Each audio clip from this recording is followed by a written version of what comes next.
you see anything on? Okay, good. All right.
Okay, welcome everyone to the Planning Advisory Committee meeting.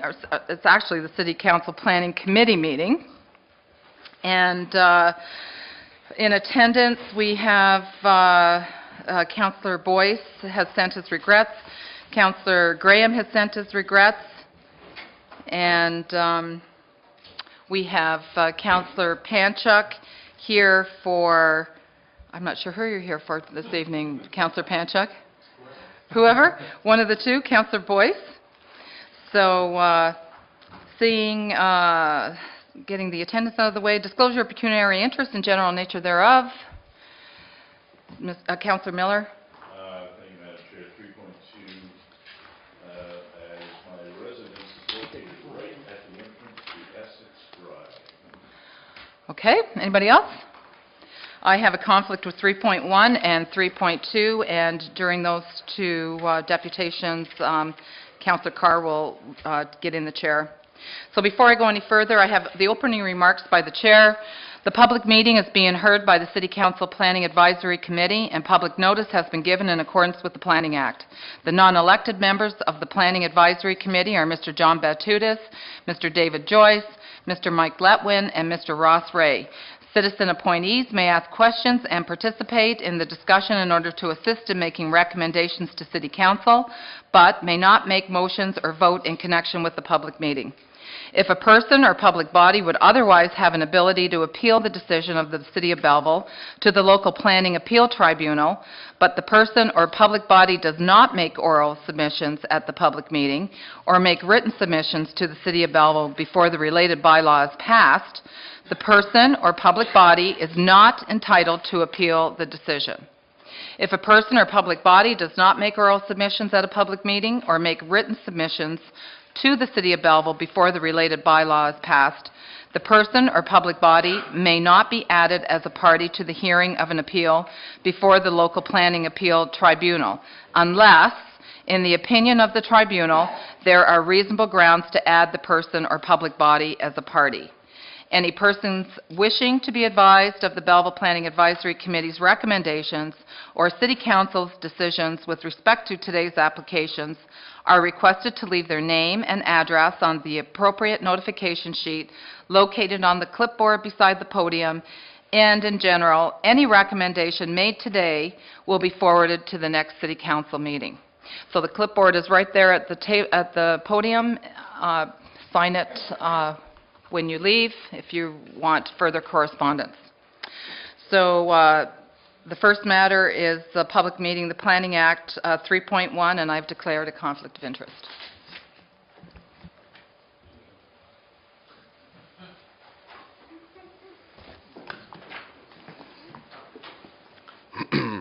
(3.1) Proposed amendment to zoning bylaw number 3014 as amended, 464 Phillipson Road, formerly Township of Thurlow, now City of Belleville, County of Hastings, file number B77-1063, owner Brian and Jacqueline Deniers, agent Keith Watson, OLS. And I'll have Mr. Ashton present the application. So there was a severance approved for 464 Phillipson Road. As a condition of approval, the new lot, which will contain the farmhouse, had to be rezoned to rural residential, and the larger portion has to be rezoned to a prime agricultural zone, which with special provisions which will prohibit future residential development on this land, which is designated agricultural. So the report identifies that the application is consistent with provincial policy statement and the city's official plan, and staff is recommending approval of this application. Thank you. Is there anyone wishing to speak in favor of the application?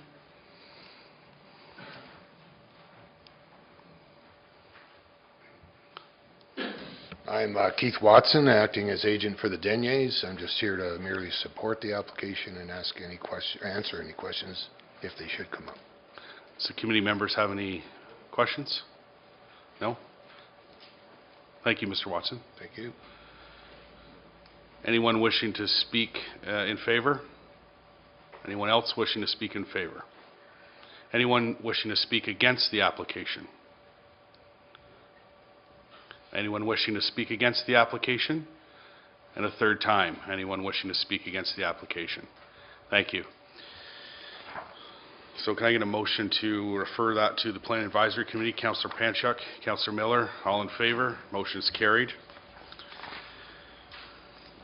Second item is 3.2, proposed amendment to zoning bylaw number 3014 as amended, lots 8 and 9 of registered plan number 124, formerly Township of Thurlow, now City of Belleville, County of Hastings, file number B77-1064. Applicant is Park Ridge Lifestyle Communities, Inc. Owner is John Latchford, Anita Latchford, Nancy Pound, Carol Parks, Mona Tooman Lyon. Agent is MHBC Planning Limited. And I'll have Mr. Ashton to present the application. So the proposed zoning bylaw amendment is for a development by Park Ridge Lifestyle Communities at the corner of Scott and Farnham Roads. The rezoning application is being requested in advance of the application for subdivision approval, as the applicants want some certainty that they will be able to develop the property according to their development template, at which point they will purchase the property. The applicants and their agents are here tonight with an extensive presentation, so I will defer to them to provide details of the application. Staff has prepared a report for Council's consideration. There's 64 single-family or single-dwelling units, 136 townhouse lots, and 44 semi-detached lots are being proposed for this development within a road network consisting of public roads that will connect the city's road network and provide for more development opportunity on adjacent lands in the future at a time when Belleville expands. The public roads within the subdivision will also have private roads that lead off of these public roads. The application addresses and protects the wetlands on the east portion of the property as well, as provides a private park with trails that extend from the residential area to the trail system along Moira River. Although the park is private, there will be an easement over the trails to allow the public to use these linking trails. So the applicants have provided an extensive application with numerous studies, including a planning justification report attached to the staff report you have before you tonight. The reports as submitted provide the necessary summary of technical requirements for the development to proceed, and these requirements will become incorporated into the conditions of draft plan of subdivision when this is applied for in the near future. So planning staff is recommending approval of the rezoning subject to a holding provision which would only be removed once conditions of draft plan approval for the subdivision are fulfilled. Thank you, Mr. Ashton. Anyone want to speak in favor of the application?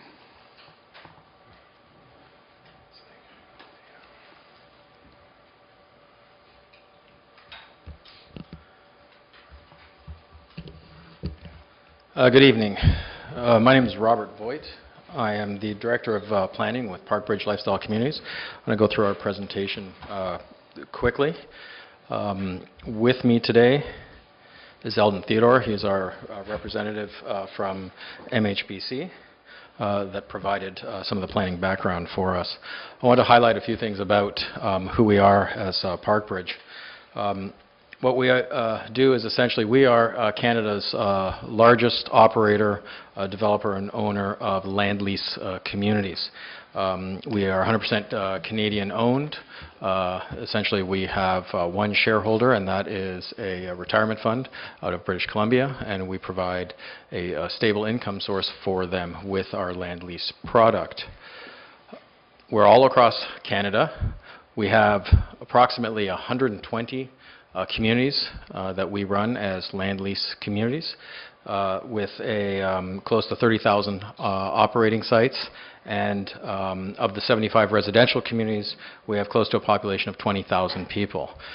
Because we maintain, not only develop and maintain the infrastructure and run these communities, we're very similar to a municipality in that sense, so we take much of the burden off the municipality. So imagine having a municipal population of 20,000 spread across the country. So we are quite efficient in what we do and provide great places for people to live at kind of a reduced cost in terms of traditional home ownership. I'm going to show a few slides in terms of the kinds of developments that we do. So every time we move into a community, we take a look at the context there and develop according to that. So we don't necessarily have a template of a model, if you will, that we bring into the community. We take a look at what is most appropriate to the design of that community. So here you can see one that is from Penetanguishene. That is the Village at Bay Moorings project. Here's another picture of that. This is one called Solstice, and this is a development in Kelowna, British Columbia. Again, very appropriate to that context. Cherry Hill at Vineland.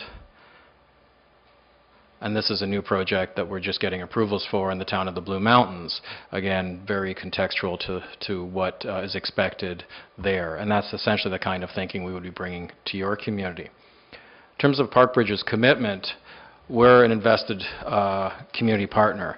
So while we have the homeowners that own their units completely, and I would like to note there are two minor but important errors in your report. On page 25 and 27, there's a reference to life lease. We are not, that is not life lease. Life lease is a very different type of product in which the person does not retain ownership. We are land lease, so very similar. You might be familiar with the kinds of things that happen in commercial developments or community land trusts, that kind of thing, where we own the land, the owner of the home has complete ownership of their home, not as described here from the drywall inward. That is mostly a description of a condo apartment building. That is not what we are. The residents here will own their homes outright. So I wanted to make that, that clear.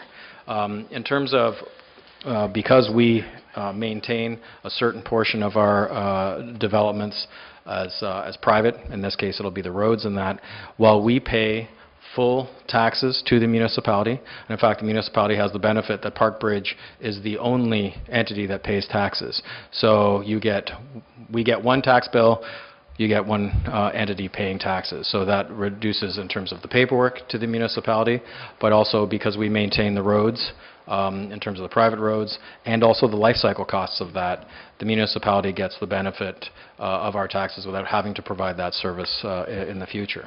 And then in terms of another sort of added benefit is the fact that our homes are more attainable.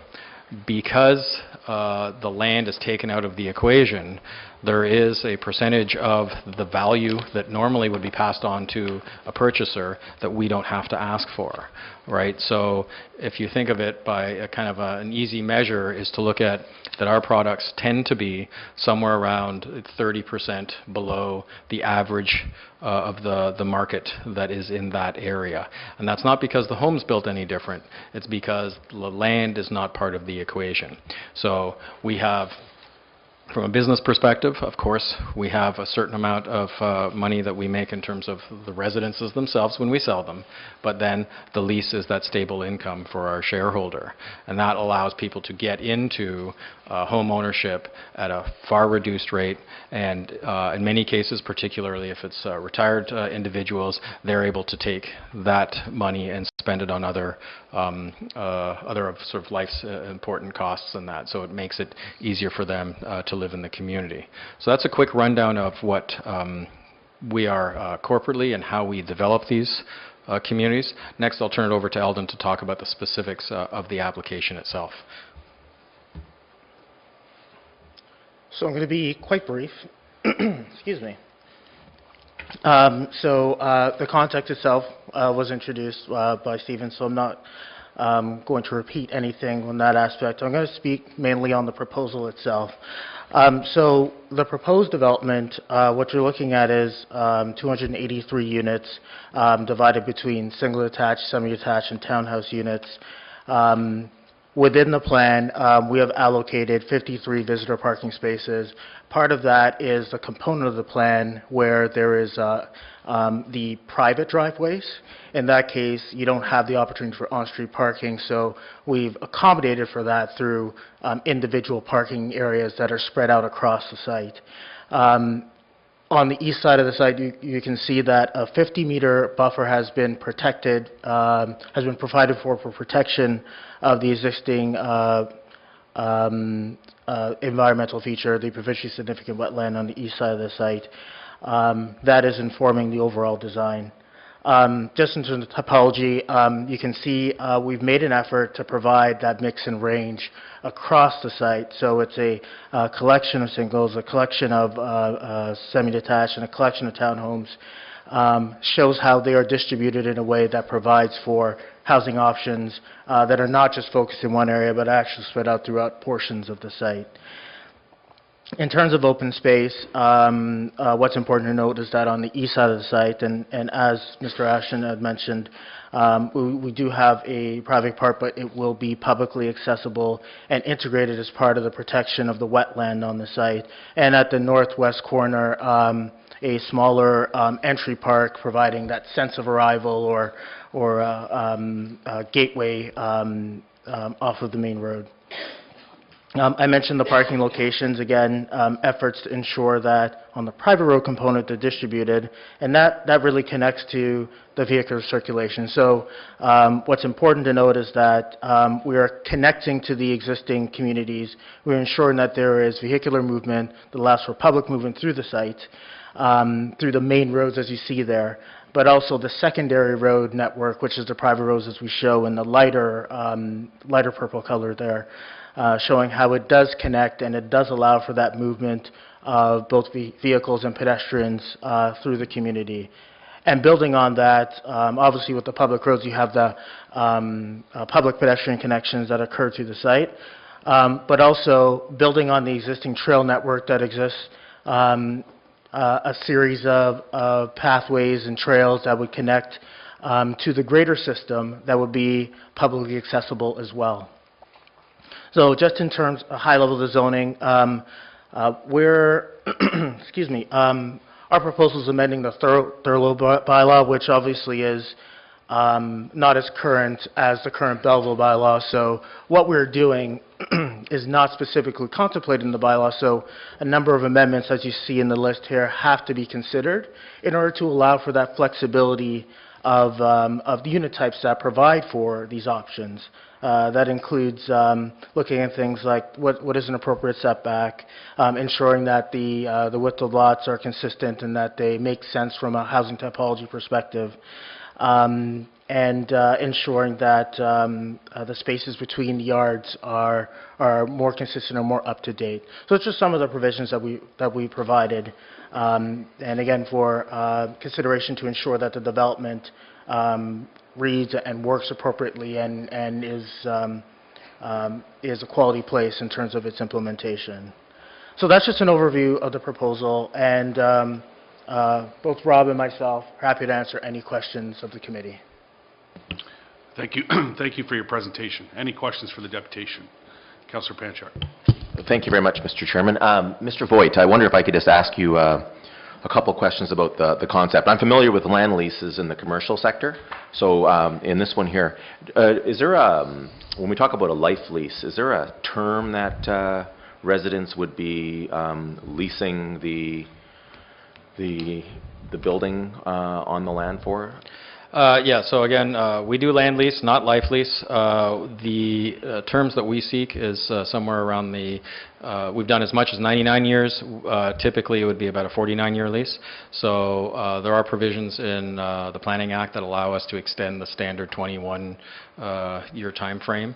There's a couple ways that we can get to that without getting too technical on that, but the intent is to provide a 49-year lease, and again, that can be renewed. You didn't ask the question, but it'll come up as what happens when someone else buys the unit, then we just enter into the new lease with them, right? So it's pretty straightforward. The lease transfers over, or you enter a new lease? We enter a new lease with them. A new lease. So just in terms of for residents, if they're going to be selling their property, can you talk me through how that works? They're selling the value they have in the building. That's subject to a renewal with you, which is prior to the close of the sale, or does it happen after the close of the sale? So in terms of the sales, and we've seen this with a number of our communities, unlike, I did mention the idea of community land trusts where you are limited or capped in terms of the amount of value you can realize from that. Whatever the market will carry at the time is what you will be selling your home for, and then at the time of sale, either directly at that moment or as part of the negotiation with the seller, and that we enter a new lease with them, right? Because again, it is a shared equity partnership. There is no value for us to have a home sitting on land that we don't have a lease for, or vice versa. Fair enough. Right. So and we have seen in certain communities, in fact, where because of the characteristics of what we provide to our residents, there have been instances where they, in the end, are at that time reselling for higher than market. Because it happens to be a very popular kind of community. So we are right in the mix of things there. Right. How long has your your organization been in existence? I know you showed us the numbers of other units you have in different parts of the country, but how long has that retirement trust been in this business for? So Parkbridge has been around for 20 years now. 20 years. Thank you. And my last question, and I appreciate you answering it. In terms of the lease, obviously as costs, for example, taxes may increase, that lease is reviewed, the resident will pay more, or are you locking them in for a period of time on those lease payments? There's a couple aspects to that. One is that we actually fall under rent control. So we are quite limited in terms of the kinds of things that we can sort of increase in costs. So the lease itself will be structured to say, okay, here's the percentages that it may or may not, again, depending on the market that we're in. But we fall under all the restrictions of rent control, which, as you can imagine, is difficult, again, because we act as sort of a city-state in the fact that we have many of the same responsibilities that a municipality might have in terms of infrastructure. So it is kind of a challenge that way. But we are limited in terms of our ability to raise the lease rates by high percentages. Okay. Yeah. Thank you very much for your time. Appreciate it. Any other questions? Mr. Baltutis. Just if your person buys that, I'm sorry, yeah. Can they rent their house out to somebody else, or do they have to live in it? That actually depends on the bylaws here in your community. But your company doesn't, not your company, but Parkbridge, they don't care. Typically, again, there might be instances where we do have restrictions, right? With 120 different communities, some of them are very sort of highly retirement focused, others are more resort focused. I can't say for sure that we don't have restrictions. There may be. In this case, it's not something that we would foresee. If you recall the one image that I showed of the Craigleith project in the town of Blue Mountains, there are restrictions there in terms of short-term rentals. As you can imagine, they have a high kind of resort turnover, and they have restrictions on the kind of that Airbnb kind of thing. So we've included those restrictions directly in that rezoning. But here, for example, if someone owned it and decided that they wanted to rent it out, I do not foresee that we would have any restrictions on that at this time, unless, of course, we're hearing that there is potentially challenges with that in the community, and then we would see if there's value in that. Just one other question. Are the homeowners then, are they restricted to what they can do on their property? If I want to put a hot tub in the backyard, are you allowed to do that, or is that a restriction? And I use that as an example. Yeah, the short answer is it's one of those yes and no things. So we, similar to restrictions that you might have on a kind of a standard lot, there might be lot coverage issues. There might be setback issues on how big, let's say you're putting a deck on, or one of those sunrooms, right? Well, that would be structured in there, but it's not like the examples that we've all heard of, and I've seen personally because I've worked down there in the United States with the homeowners associations that tell you what color your curtains need to be and that kind of thing. We don't have that kind of restriction there. But things like keeping unlicensed vehicles and things, in your driveway and that, we do have restrictions in that in our leases, which you probably also have in terms of your property standards anyway. So it's not a, I think the fact that we are so successful is that we strike a really good balance in terms of making sure people have a comfortable, great community, neighborhood to live in, but not being so restrictive that they feel that they don't have the freedom to enjoy their property and their home. Right, okay, thank you. Any other questions? Mr. Ray. Thank you, Mr. Chairman. Mr. Voigt, thanks very much for coming. I have a couple, I think, quick questions regarding services for the units themselves. When it comes to water and sewer and that type of stuff, is that owned by the tenant, is that or the leasee, or is it owned by you?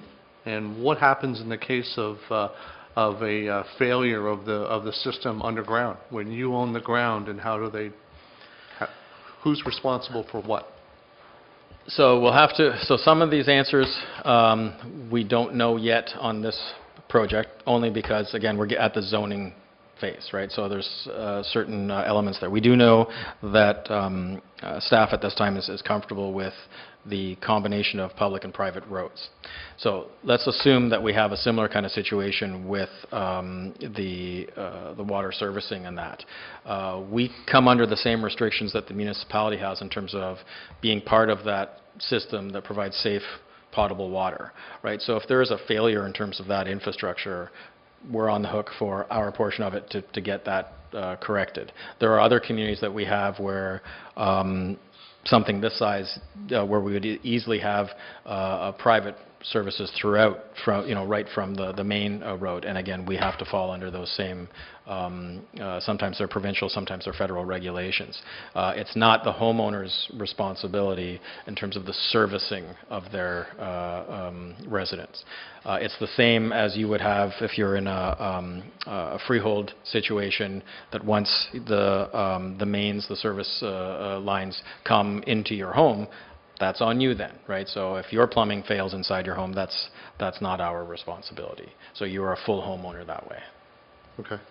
Thank you. So at the end of the day, the assumption is that the land the owner of the unit will pay for their own services. You will supply them up to basically the foundation wall? Yes. And they will be individually metered, et cetera, for everything that's going through? Yes. Yes. And I will note that in terms of that maintenance component, again, we are a unique company in the fact that we acquire lands, we develop them, we maintain them. Again, that responsibility goes right to the point that we have a very extensive capital expenditure system in place, where in fact, if I'm not mistaken, last year we spent over $30 million on providing upgrades to our various communities, right? Because again, we have infrastructure that in some places is aging and we need to update that. So we are in there as a shared equity partner with our residents. Thank you. Thank you. Seeing more questions? Thank you for your presentation. Thank you. Is there anyone else who wishes to speak in favor of the application? A third time I'll ask anybody wishing to speak in favor. Is there anyone wish?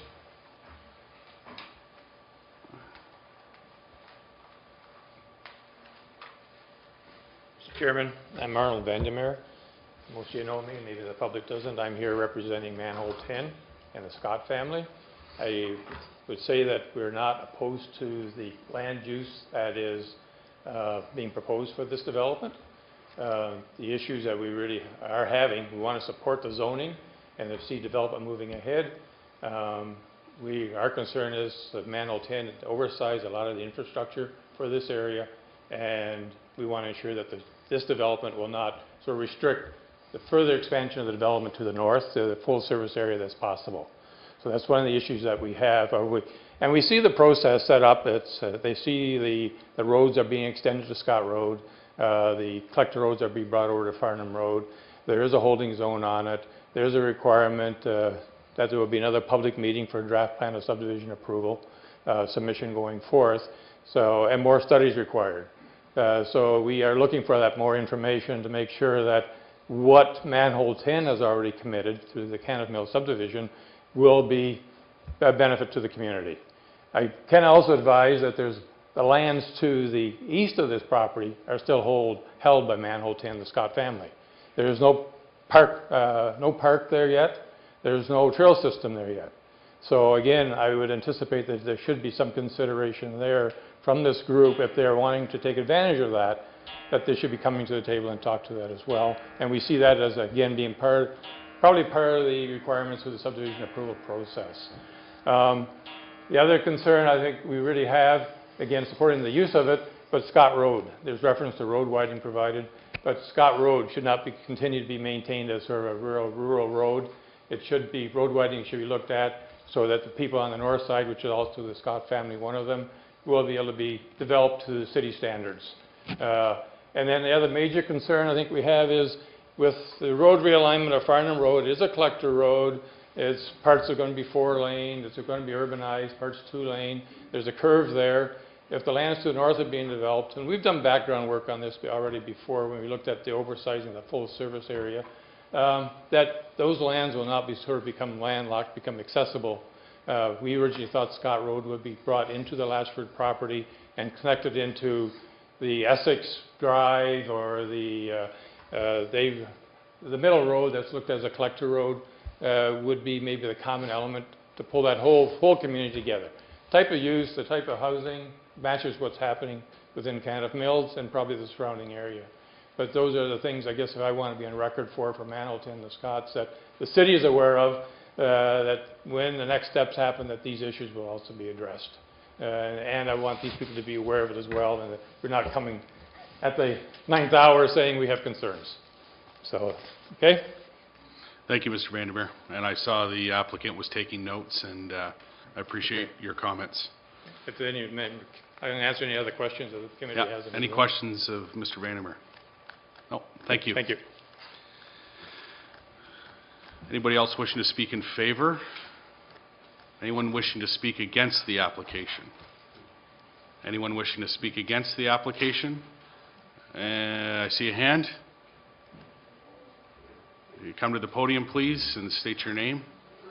And advise anybody to make sure they're signing the forms beside the podium. Yeah, my name's Jim Thompson. I live on Charleston Court here in the Steakhouse development. Yeah, I didn't really know that this was going ahead, or we were going to be talking about this tonight. It's the first really I've heard of it today. So I thought I'd come down here and just see what they propose to do here. It looks to me like this is high-density, low-income housing next to our very nice development that Steakhouse is doing.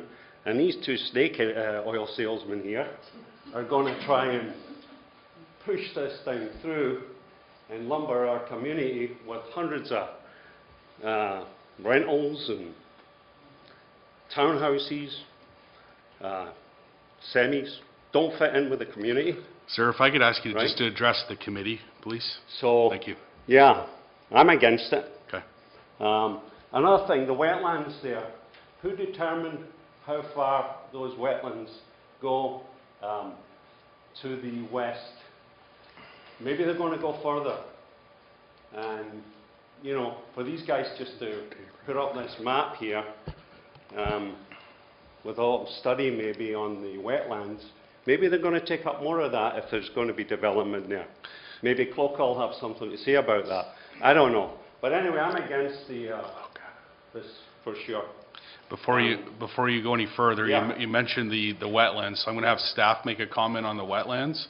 Well, I just think that land should be expropriated by the city because it goes along by the river, and that's about that. That's what I think. But yeah, I'm willing to listen to Thank you. So the numerous studies that the applicants have provided have been circulated to the Conservation Authority, Quinte Conservation, and so they have provided comments. So they are supportive of this application. And in fact, the boundary of protected lands around the wetlands is in excess of what other developments have proposed. So that is a positive thing for protection of the wetland. I don't see really where this fits into that whole community south of there. How does this fit into that? Steakhouse is building beautiful community there, and then they come along with this. So people like myself that moved from Port Perry or from Durham region or Toronto area moved down here because it's a nice community, and all of a sudden you guys may, or these guys, may turn around and just flood us with townhouses, rentals. They're not even going to buy them. I mean, they don't care. They're in this for income. They got some company in British Columbia that just wants to make an income from this. And they're getting that land cheap, probably. The listing price I saw, I think, was $4 million. And if it was detached homes, it can work. But they want to really make it work.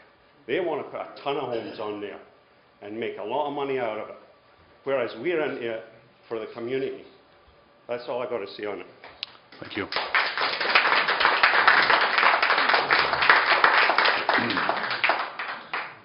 Is there anyone else wishing to speak against the application?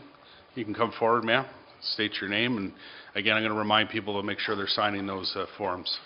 I'm a little nervous. I don't normally do this, so please excuse me. My name is Barb Masakawa. I think I'm familiar with many builders in this area who build homes where they include the land, whether it's Tavanco, whether it's Steakhouse. There are many builders who would buy that land and put up homes that would maybe include your 25%. Am I right in that assessment that normally it's 25% townhomes that you provide? I think I saw a slide that said 25%, and their side of the slide said not applicable in terms of the number of townhomes they have to put up in a development. Can you go back to that slide? I'll get staff to comment on that question. Okay. But there are many builders in this area who would put up homes including the land where you would get sufficient taxes. We pay a lot of taxes in Canada Mills, and to see this go up, it just angers me. I'm paying nearly $6,000 a month in taxes. What are these people going to be paying? How much of this income is going to this company? I want the land and the homes to be bought by people who are going to put their taxes here, where we're providing the services like we do in all our other communities. I just think this is wrong. I'll get you an answer on the, or comment on the townhouses.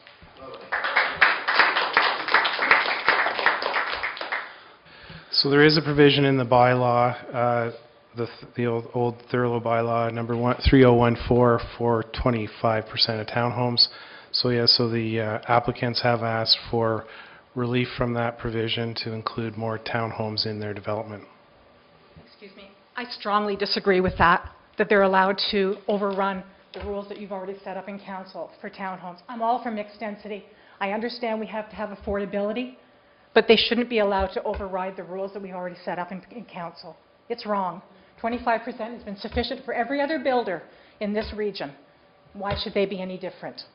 I think you need to protect the people that are already here, protect our taxes, protect our land costs. This does not do that. Thank you. Thank you. Is there anyone else wishing to speak against the application? Yes, sir. Yeah, my name's Murray Hanna. I live on Farnham Road. I see they want to build all these houses.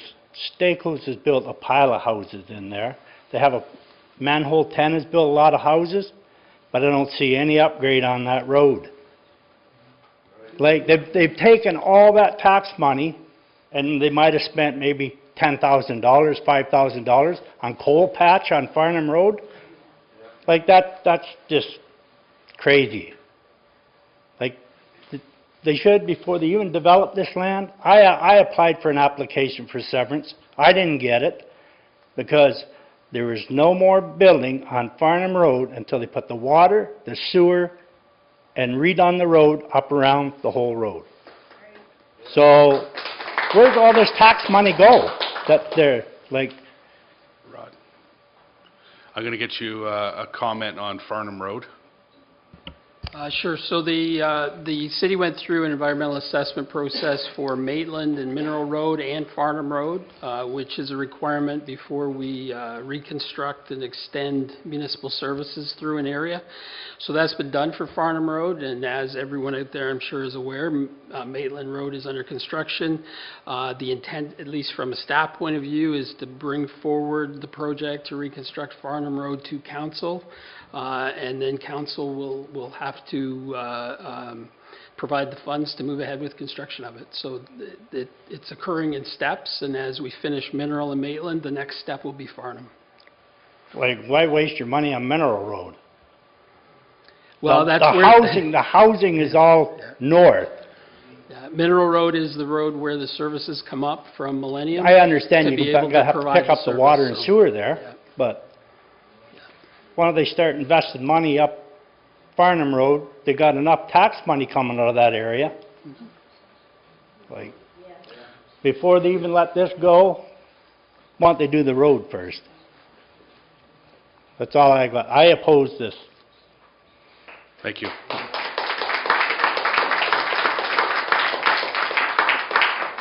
Does anyone else wish to speak against the application? Anyone else against the application? I'll ask a third time. Does anybody want to speak against the application? Thank you.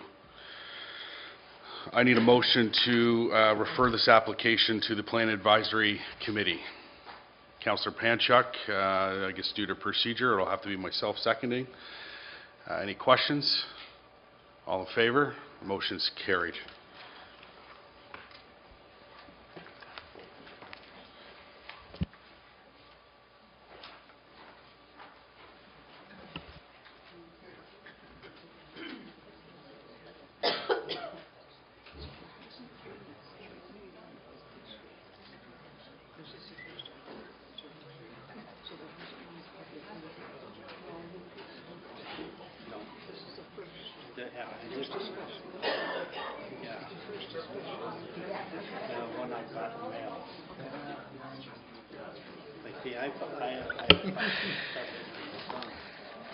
Okay, so items 3.1 and 3.2 have been moved to the Planning Advisory Committee meeting for further discussion at that point. So moving on to 3.3, the proposed amendment to zoning bylaw number 10245 as amended, 120 Stanley Street, City of Belleville, County of Hastings, file number B77-1065. The owner applicant is Jordan Yarrow, and I would ask for Manager Ashton to present the application. So we have a site-specific amendment application for a second unit or accessory apartment at 120 Stanley. The applicant has requested this application be considered at tonight's meeting as he wants to develop his property, which is going to be a single detached dwelling with second unit as soon as possible. This application is similar to an application that was at this committee last month. The application provides a plan that includes ample parking spaces and ample front yard landscape open space, which would meet the proposed second unit bylaw requirements that that committee will contemplate tonight on the next agenda item.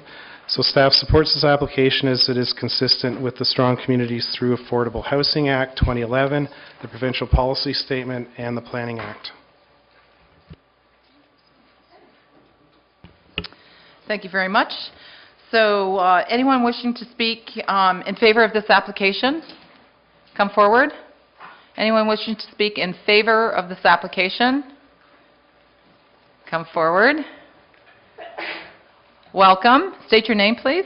I'm Jordan Yarrow. It's my property, so it's probably pretty obvious I'm in favor of it. I'm here if anybody's got any questions or concerns. Okay, I'll just ask the committee, are there any questions of the deputation? Seeing none so far. Perfect. You can just have a seat. So I've asked 3 times, speaking in favor. I'll ask 3 times opposing this application. Anyone opposing this application? Going once. Opposing this application. Going twice. Opposing this application.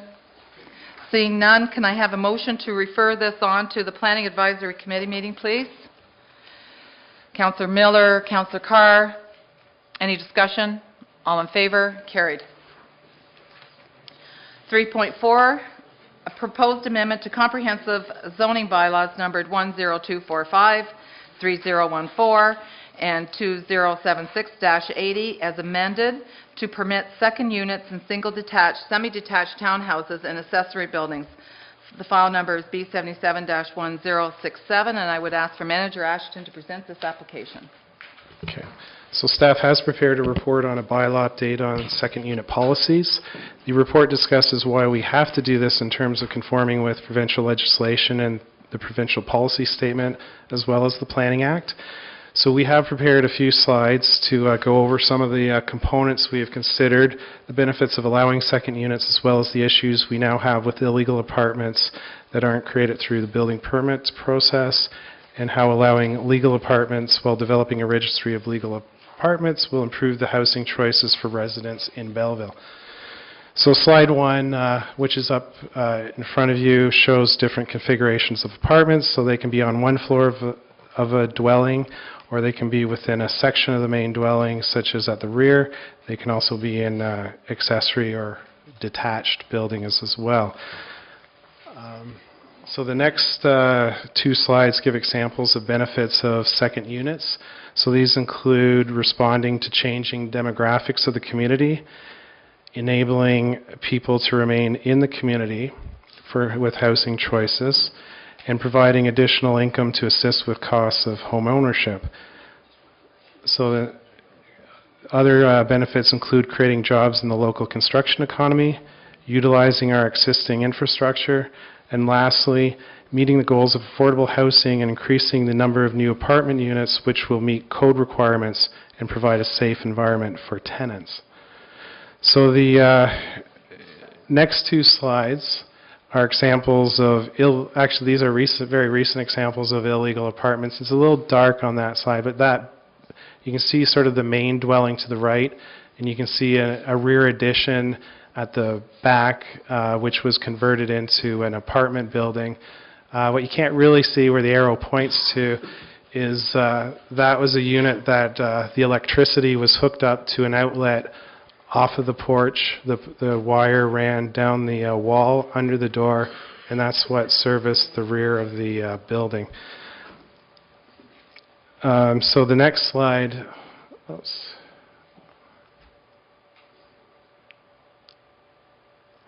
Actually, and this is a little dark too, but so there were several pictures I could have chose from, but I figured that this one shows that not all spaces are appropriate for second units.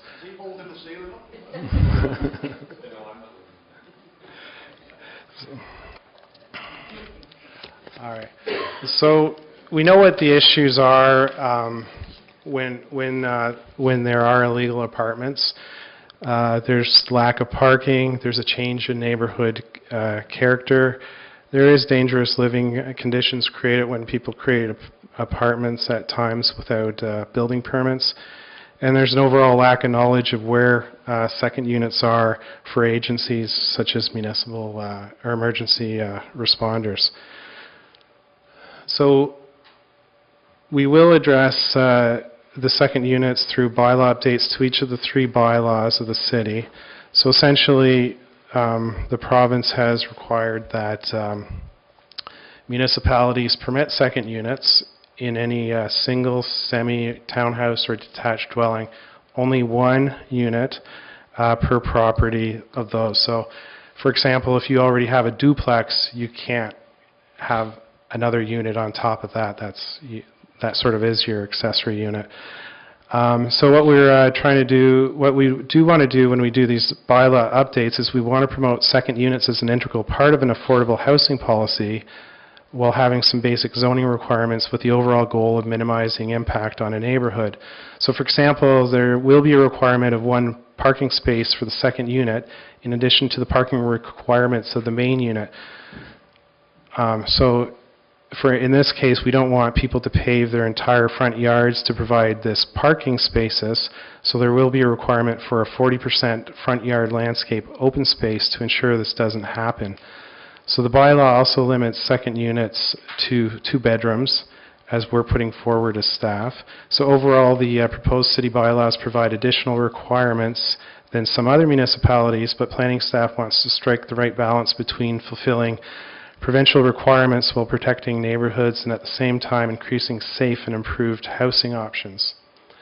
So I think also lastly, I think a really important part of undertaking these policies is to develop or create an apartment registry in which we can provide a listing of all legal apartments done through the second unit bylaw which essentially means that they're done through a building permit. So we can, in addition to those units, though, we can create a path for those unrecognized apartments, or if you want to call them illegal apartments, to gain or confirm their conformity with the building code and be recognized through the registry as well. So we have talked with fire and building, and planning will report back on the establishment of a registry in the future. So staff is recommending approval of the second unit bylaws.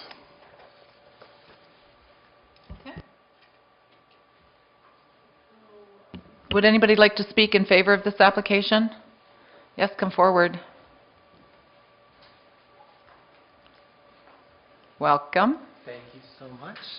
State your name. My name is John Ross Parks. I am the current president of the Quinte Home Builders Association, just speaking on behalf of our membership in support of this proposed bylaw change. So the Quinte Home Builders is committed to supporting all initiatives which help offer a variety of housing options for the residents of Belleville and the entire area. These changes are going to allow the Quinte Home Builders members, which are many, renovators, builders, developers, suppliers to diversify our offerings and help make a difference in combating housing affordability in the entire Quinte area. Alternatively, the economic spin-off of the proposed policy changes will be significant and will also offer our members an even greater ability to continue investing in our great community as they have been for many years. Lastly, in the past, illegal construction fueled an underground economy. Cash jobs by non-professionals, unregulated. Legalizing it allows professional renovators and contractors to complete renovations as they should through municipal consultation and according to our bylaws. So, again, Quinte Home Builders is in full support, and thank you so much for the consideration. Thank you, John Ross. Does the committee have any questions of John Ross? Seeing none. Okay, anybody else wishing to speak in favor of this application? Hello, welcome. Thank you. State your name, please. My name is Sue Sarko, and I just want to say I'm in support of it because it'll allow single mothers like myself to be able to keep our children in a home.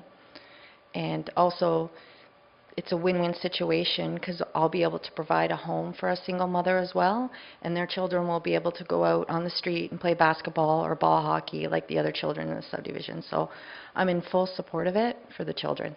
Thank you. Anybody else wishing to speak in favor?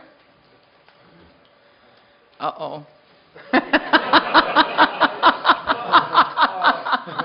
Welcome. State your name for the audience, please. My name is John Royal. Is that right? Yeah. I am in support of it for that same reason, but also for another reason, and as I look over the audience, maybe they'll understand this. I'm 70 years old. I have kids. I have grandkids, and I may need a place to stay when I'm older. So I think what's happened here is that you're going to allow that sort of stuff. If we're older and we don't have the capability or the ability to have our own spot or whatever, we don't want to be moved into a retirement home or a facility, I'll call it.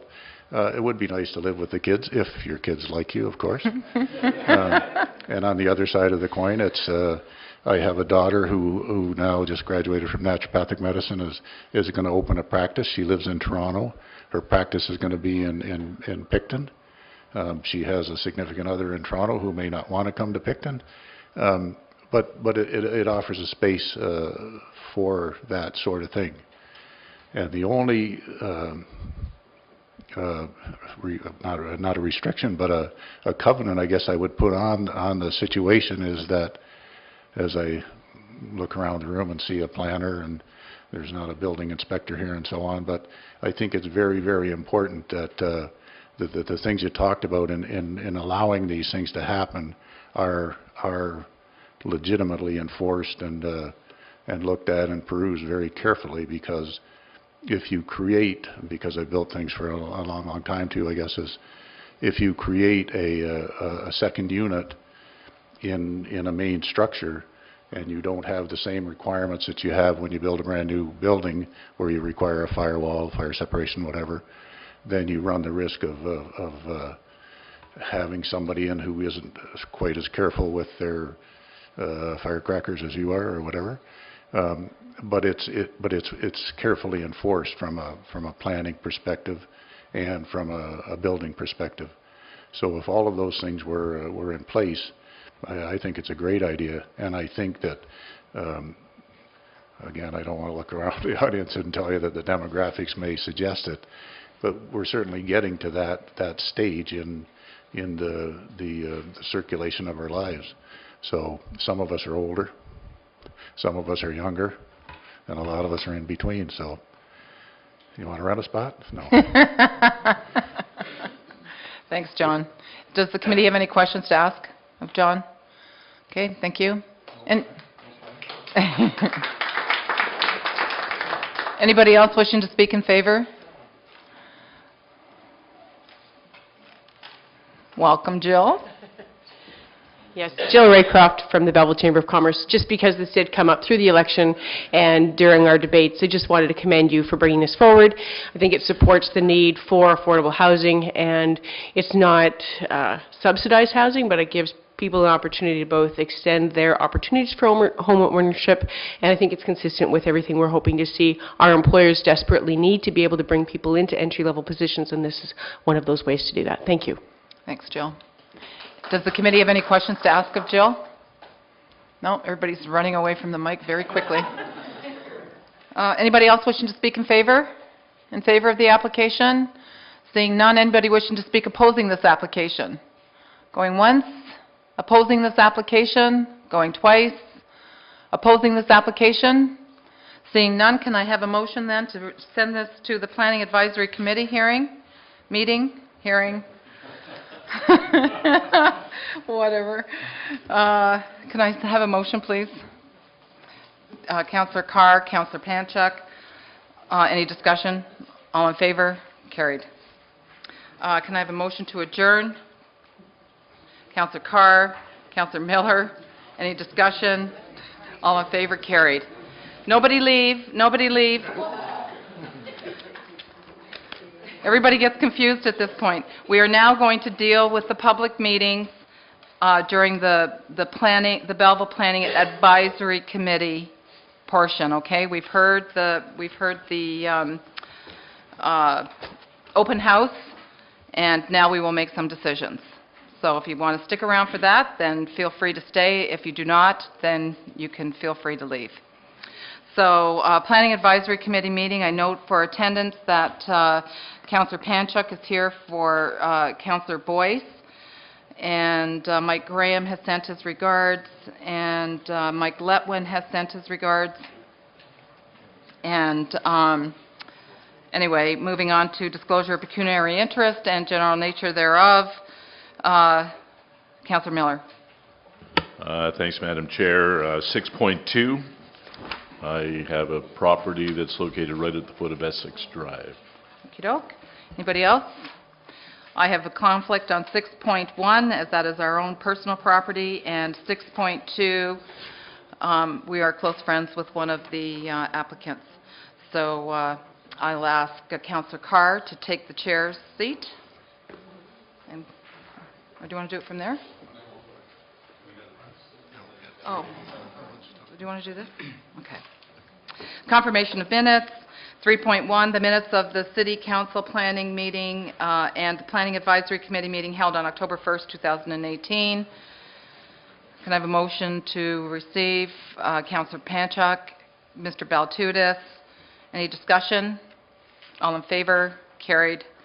Deputations. At this point, Spencer Hutchison is scheduled at 4.1 from RFA Planning Consultants. I wonder if we could amend the rules for the committee to have him speak at 7.2, where we're dealing with this application.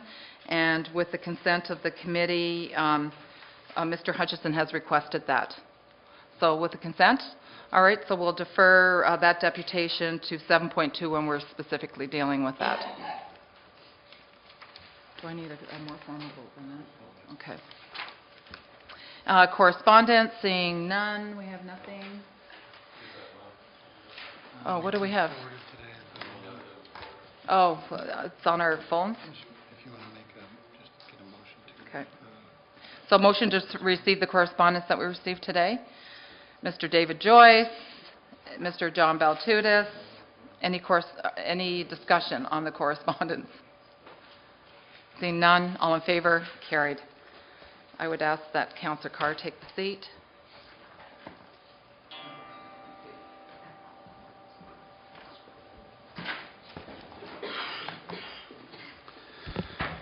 So referrals from the public meeting, 6.1, proposed amendment to zoning bylaw number 3014 as amended, 464 Phillipson Road, formerly Township of Thurlow, now in the City of Belleville, County of Hastings, file number B77-1063, owners Brian and Jacqueline Deniers, applicant agent is Keith Watson, OLS. Mr. Chair, I'll Yes. move as written, please. Thank you. Yes, sir. And so moved by Mr. Ray, seconded by Mr. Joyce. Any questions or comments?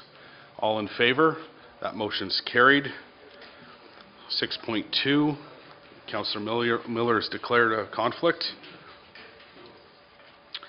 So 6.2, excuse me, is proposed amendment to zoning bylaw number 3014 as amended, lots 8 and 9, registered plan number 124, formerly Township of Thurlow, now City of Belleville, County of Hastings, file number B-77-1064. Applicant is Park Ridge Lifestyles Communities, Inc.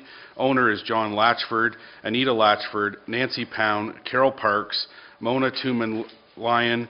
Agent is MHBC Planning Limited. Manager Policy Planning's report number PP-2018-46. And the resolution reads that the Belleville Planning Advisory Committee recommends the following to City Council: that the application to amend zoning bylaw number 3014 as amended for land described as Part Park Lot 8 and 9, PL 124 Thurlow, except Parts 5 and 6, 21R 23-283, Part Lot 8, Concession 3 Thurlow, as in QR 3, I'm going to make sure I get all the zeros right, 00002, Belleville, County of Hastings, be approved as follows: that zoning bylaw number 3014 as amended be amended by rezoning the subject lands from the current development DR zone and hazard H zone to high-density residential R4-6 holding zone with special provisions, community facility CF holding zone, and hazard H holding zone to permit 91 single detached dwelling units, 44 semi-detached dwelling units, 148 townhouse dwelling units, and parks. The H holding provision is attached to require all conditions of draft plan of subdivision approval are met before it can be removed. I need someone to move the motion.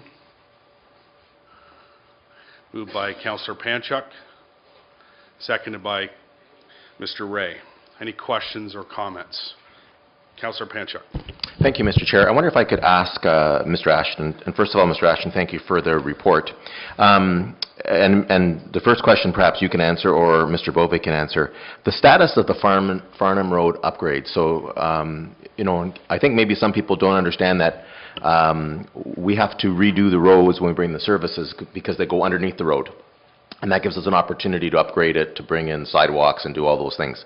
But as we get the services up through Mineral Road and up to Maitland and across to Farnham, and as they go north there, what's the timeline that we have to have that road upgraded? And what condition will it be afterwards? Will there be an expansion of lanes? Is it going to be 2 lanes or 4 lanes? What's the status of that road after the upgrade that's coming next year?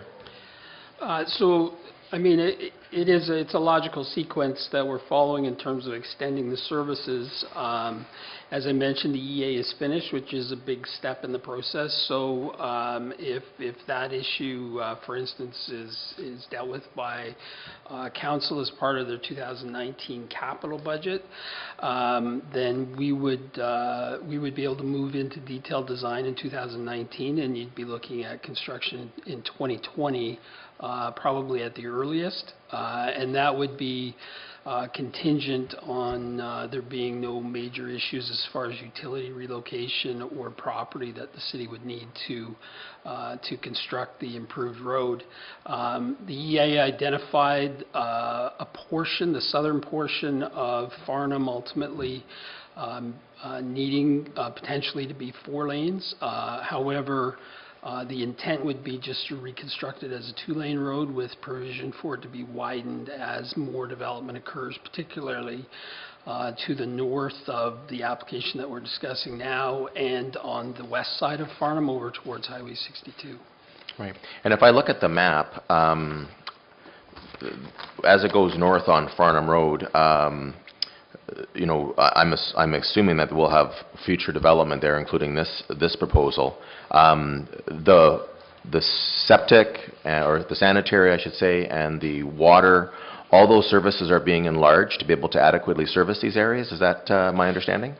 That's the intent, that as you go along, you put in sufficient capacity to allow you to expand. And of course, our official plan identifies an urban boundary that we intend to service with municipal services. So the EA looked at that in the provision of sufficient services. There's been quite a bit of work that Mr. Vandermeer identified through the development of the Canop Mills subdivision to be able to continue to extend those services up to service this particular parcel of land in whatever form it's developed, as well as some lands north of Scott Drive.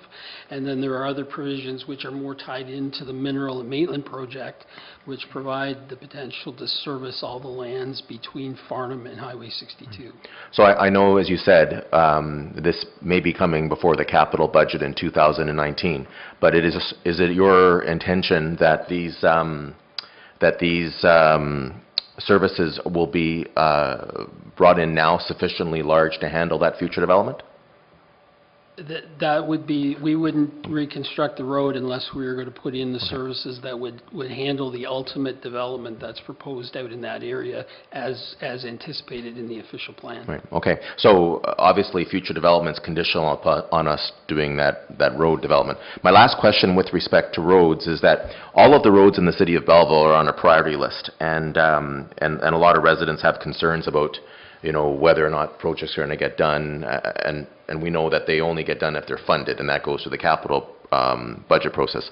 Do you have an idea of where the priority of Farnham Road expansion is? Would it be, would you say it is in the top 25% of our future road work, or I guess I'm trying to understand so I can give assurance to residents whether or not we're really going to deal with the real problems of Farnham Road now, which are coming because of high traffic already. Yeah, no, that's a very good question, because, you know, the city has upwards of 500 roads.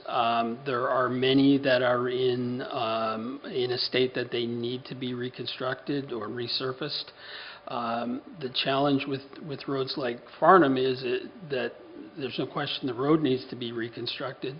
You also need to include the servicing in it, and it's also a road that you know, has a lot of traffic, and that traffic is just increasing. So those things, you know, it ticks off all the boxes of being a priority, and unfortunately, it's a priority over, you know, a small local street that maybe has very minimal traffic. There's no more development happening on that street, so that those type of streets tend to fall down the priority list. But this is one that, because of all those things I mentioned, should be near the top of the priority list. And if we weren't going to have future development in those areas, then we wouldn't need to increase the services, which means the road wouldn't be redone.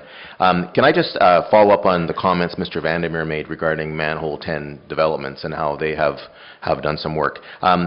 Is there a recommendation that you could have for us to include in this motion to ensure that consultation or some type of agreement between those property owners were to occur as part of that holding symbol? I'm just thinking that you know, we need to come to some agreement amongst those property owners, and it's easier when we can put in as one of the conditions. I think, I don't want to speak for Mr. Vandermeer, but I think he was looking at the issue in terms of, or in the context of, when an applicant comes forward with a plan of subdivision on this particular piece of land and the land to the north. We're not quite at that stage. I can tell you, though, the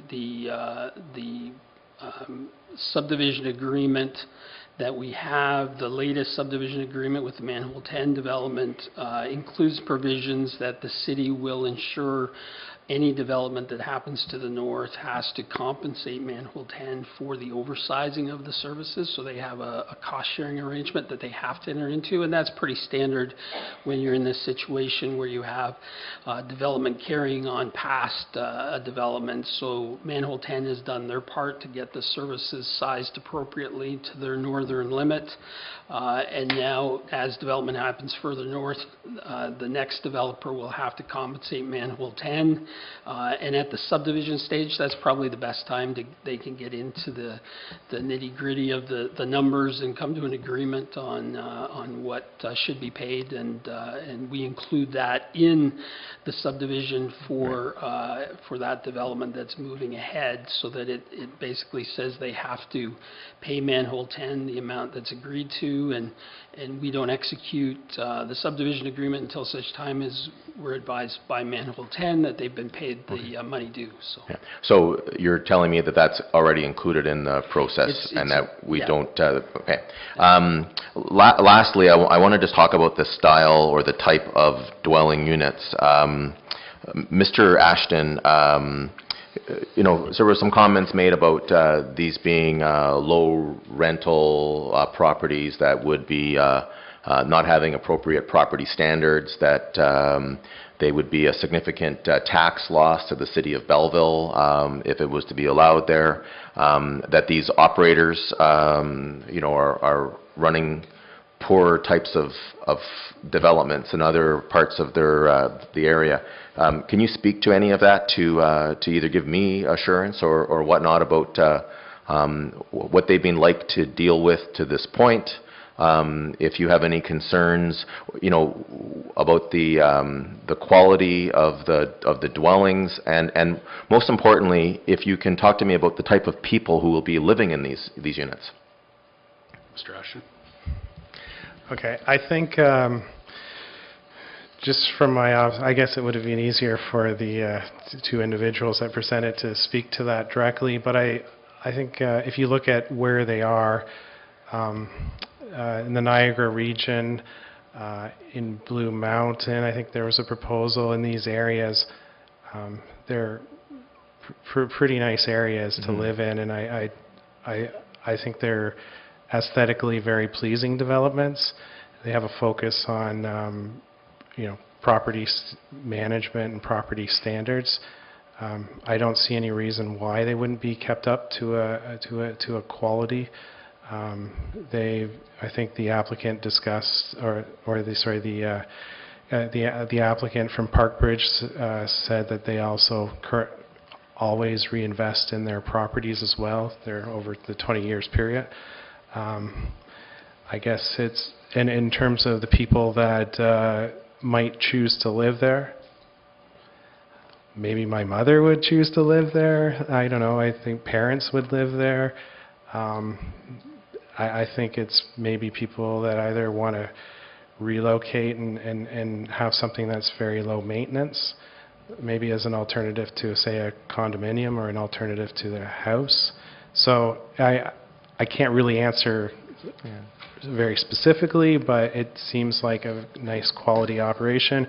In terms of what I can comment on is, and I think I listed in the report, they have a significant amount of technical reports that they've prepared. Those cost a lot of money, so they have definitely invested a lot of money into preparing technical reports. So I think, if anything, that would be indicative that, they're not an operation to cut corners. Yeah. All right. Well, thank you for that. And Mr. Chair, I'll just finish up by saying that the number one issue that I heard during this recent election was the the lack of affordable housing, the lack of opportunities for people that are living in Belleville but also would like to live in Belleville that don't have a chance. I know that we're being asked to vary the amount of single detached homes or to increase the amount of houses that are being permitted here. But this proposal has 135 single detached and semi-detached properties and 148 townhouses. The provincial government is mandating us to have a wide range of different housing options, and this is part of, I think, the whole plan. 30% below the current market rates because of the land lease is definitely an opportunity for people who aren't able to get into the market to get into it. It provides a good option for people to move here and to be able to enjoy other things in their life. For example, if they want to winter somewhere else while they have a property here for the summer. It's a good project, and I'll be voting in favor of it, and thank you for this. Any other comments? Mr. Ray. Thank you, Mr. Chair. Just a couple of quick questions. I'm not sure if the applicant provided any information or not. Did he give you any indication about what the size of the units were going to be? Mr. Ashton. I don't know if they're even at that stage yet, so I don't think they're necessarily at that stage, no. Okay. So my other two questions were supplementary to that in regards to the sale price and lease costs, and we don't have any information on that either. No. Okay. Thank you. Any other questions or comments? I forgot to ask one question. I wanted to ask about the connection to the other developments of the south. One of the comments made was that they had hoped that, I think it's Essex Drive and some other streets would be brought up to Scott Drive. Can Mr. Beauvais talk about, I know we're at a stage where we're basically allowing it to proceed to the next level, but is the city going to work to make sure that that is a fully connected part of the city? Well, absolutely. I think when the applicant first approached us some time ago, their intent was to have completely private streets within the development, and our comments to them was that's simply not acceptable to the city. We want to see a continuation of the main roads within the Cannock Mills subdivision, predominantly Essex Drive, connecting up to Scott Drive, but also connecting to Farnham, and tying into the future development within the Cannock Mills subdivision, which is east of Essex over towards the Moira River. So we made that comment to them that the roads had to continue on as public streets. There had to be sidewalk connections that blended in with the rest of the subdivision, and to their credit, they took that information and came back with a revised plan that you have before you that shows those things happening with Essex and Scott Drive and Farnham. Any other questions or comments? I'll call the question. All in favor? Motion is carried.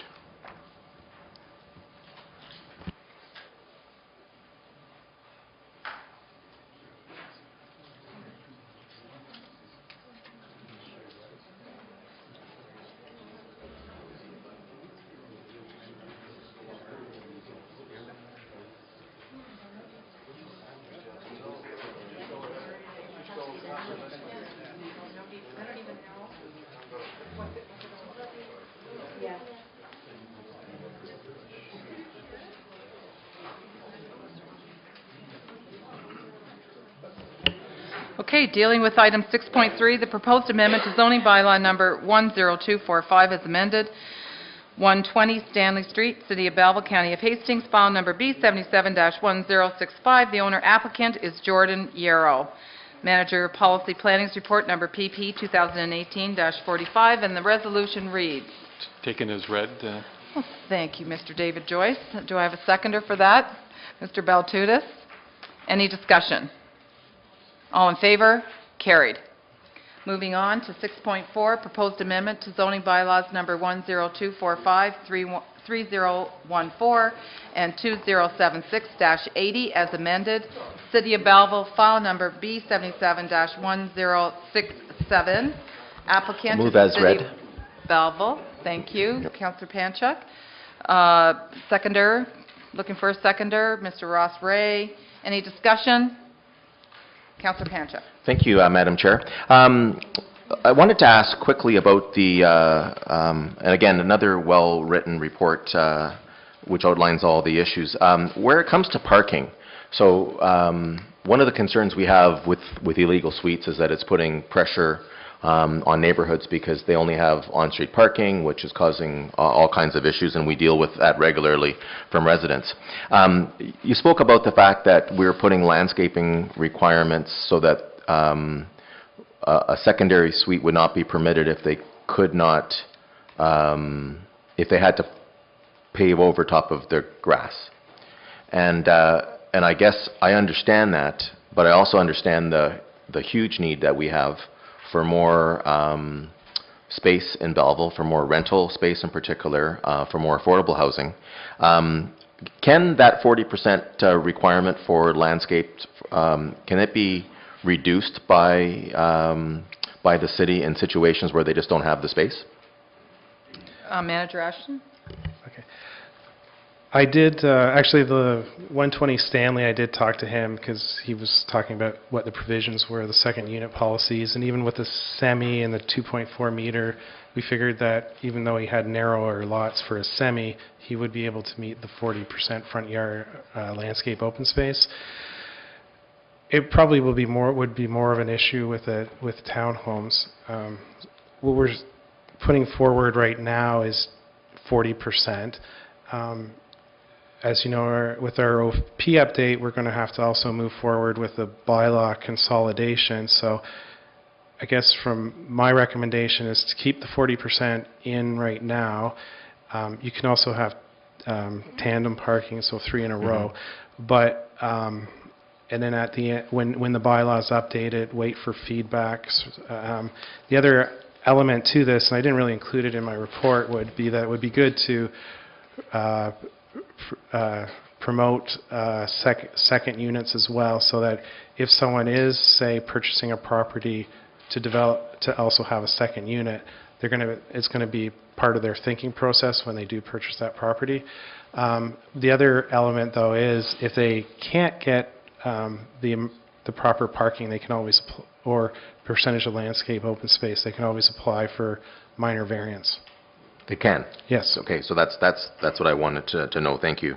You know, I just think it would be really short-sighted of us to be denying people for secondary suites to provide the type of housing that one of the people came and spoke.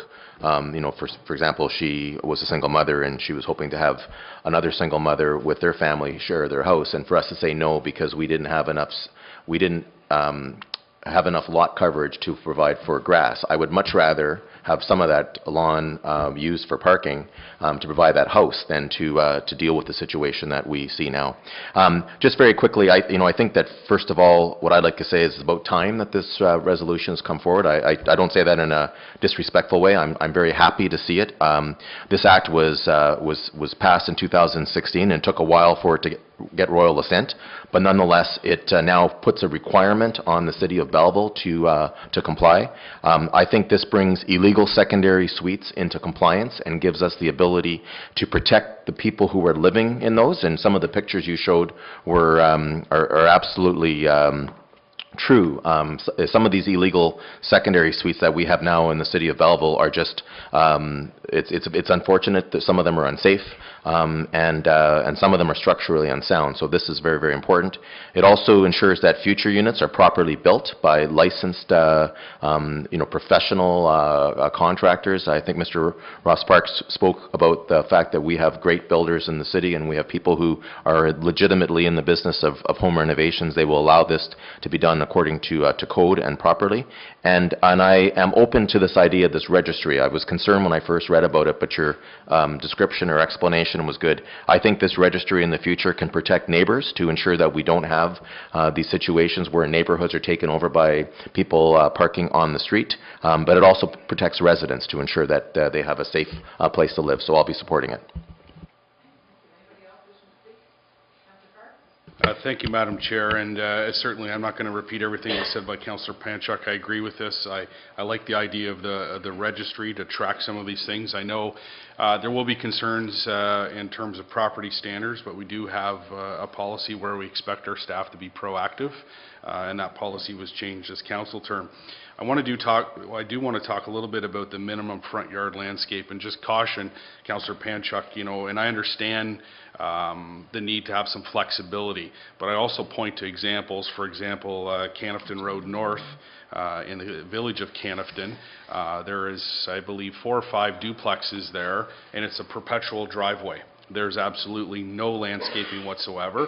I would say that it's aesthetically unpleasing. I know many of the residents and neighbors that live in that area often complain about that. And so it just becomes a parking lot, that whole street. So that's an example where a little bit of green space, a little bit of front yard landscaping goes a long way in order to maintain the property standards I think we're expecting in our community. So I would certainly hope we're not getting into the business where we're just allowing these secondary suites to come in and everybody's graveling and paving their front yards, if you will, in order to create parking lots, because I don't think that's the intent. But I think the flexibility to create these units is there, but we have to be cautious to make sure that we're not allowing people to make one perpetual driveway. Thank you. Okay. Anyone else? Seeing none, I'll call the vote. All in favor? Carried. Moving on to 7.1, reports. 7.1, the Committee of Adjustments, Bill 73, 2-year moratorium on minor variances. Manager of Approvals Report Number APS 2018-29. The resolution reads that the Belleville Planning Advisory Committee recommends to Council of the Corporation of the City of Belleville that pursuant to Section 45, subsection 1.4 of the Planning Act, Council hereby authorizes the submission of all minor variance applications to the Committee of Adjustment within a 2-year time frame of a site-specific zoning bylaw amendment effective immediately. Can I have a mover for that motion, please? Councillor Miller, Mr. Joyce. I wouldn't be complete. Any discussion? Any discussion? Seeing none, all in favor? Carried. 7.2, this is the request for exemptions from condominium review, proposed plans of condominium conversion, 217 Bridge Street East, Parkwood, owner Parkwood Apartments Limited, carrying on business as Real Star Management, file number 12CD-18002, 230-232 Moira Street East, Moira Apartments. The owner is Moira Street Apartments Limited, carrying on business Real Star Management, file number 12CD-18003. Do you want me to read the resolution? Yes. The resolution reads that the Belleville Planning Advisory Committee recommends the following to City Council. 1. That pursuant to Section 9, Subsection 3, Subsection B of the Condominium Act, 1998, the Council of the Corporation of the City of Belleville approved the request for exemptions from condominium review for the 68-unit apartment building located at 217 Bridge Street East and the 2 12-unit apartment buildings located at 230-232 Moira Street East in the City of Belleville, and 2, that the plans of condominium for the lands identified in recommendation number 1 be granted final approval, and 3, that the manager of approvals be authorized to stamp and sign the final plans, provided that A, the owner has satisfied all city requirements, and B, the applicable condominium declarations contain wording satisfactory to city staff, that the owner condominium corporation acknowledges and agrees to a moratorium that no units can or will be sold off individually until at least November the 1st, 2028. And finally, C, The surveyor's condominium plans are satisfactory to city staff. Should we put a motion on the floor before we ask Spencer to speak on this matter? Can I have a motion to put this on the floor? Mr. John Baltudis, seconded by Mr. Ross Ray. Is there anybody wishing to speak in favor of this application? Mr. Hutchison?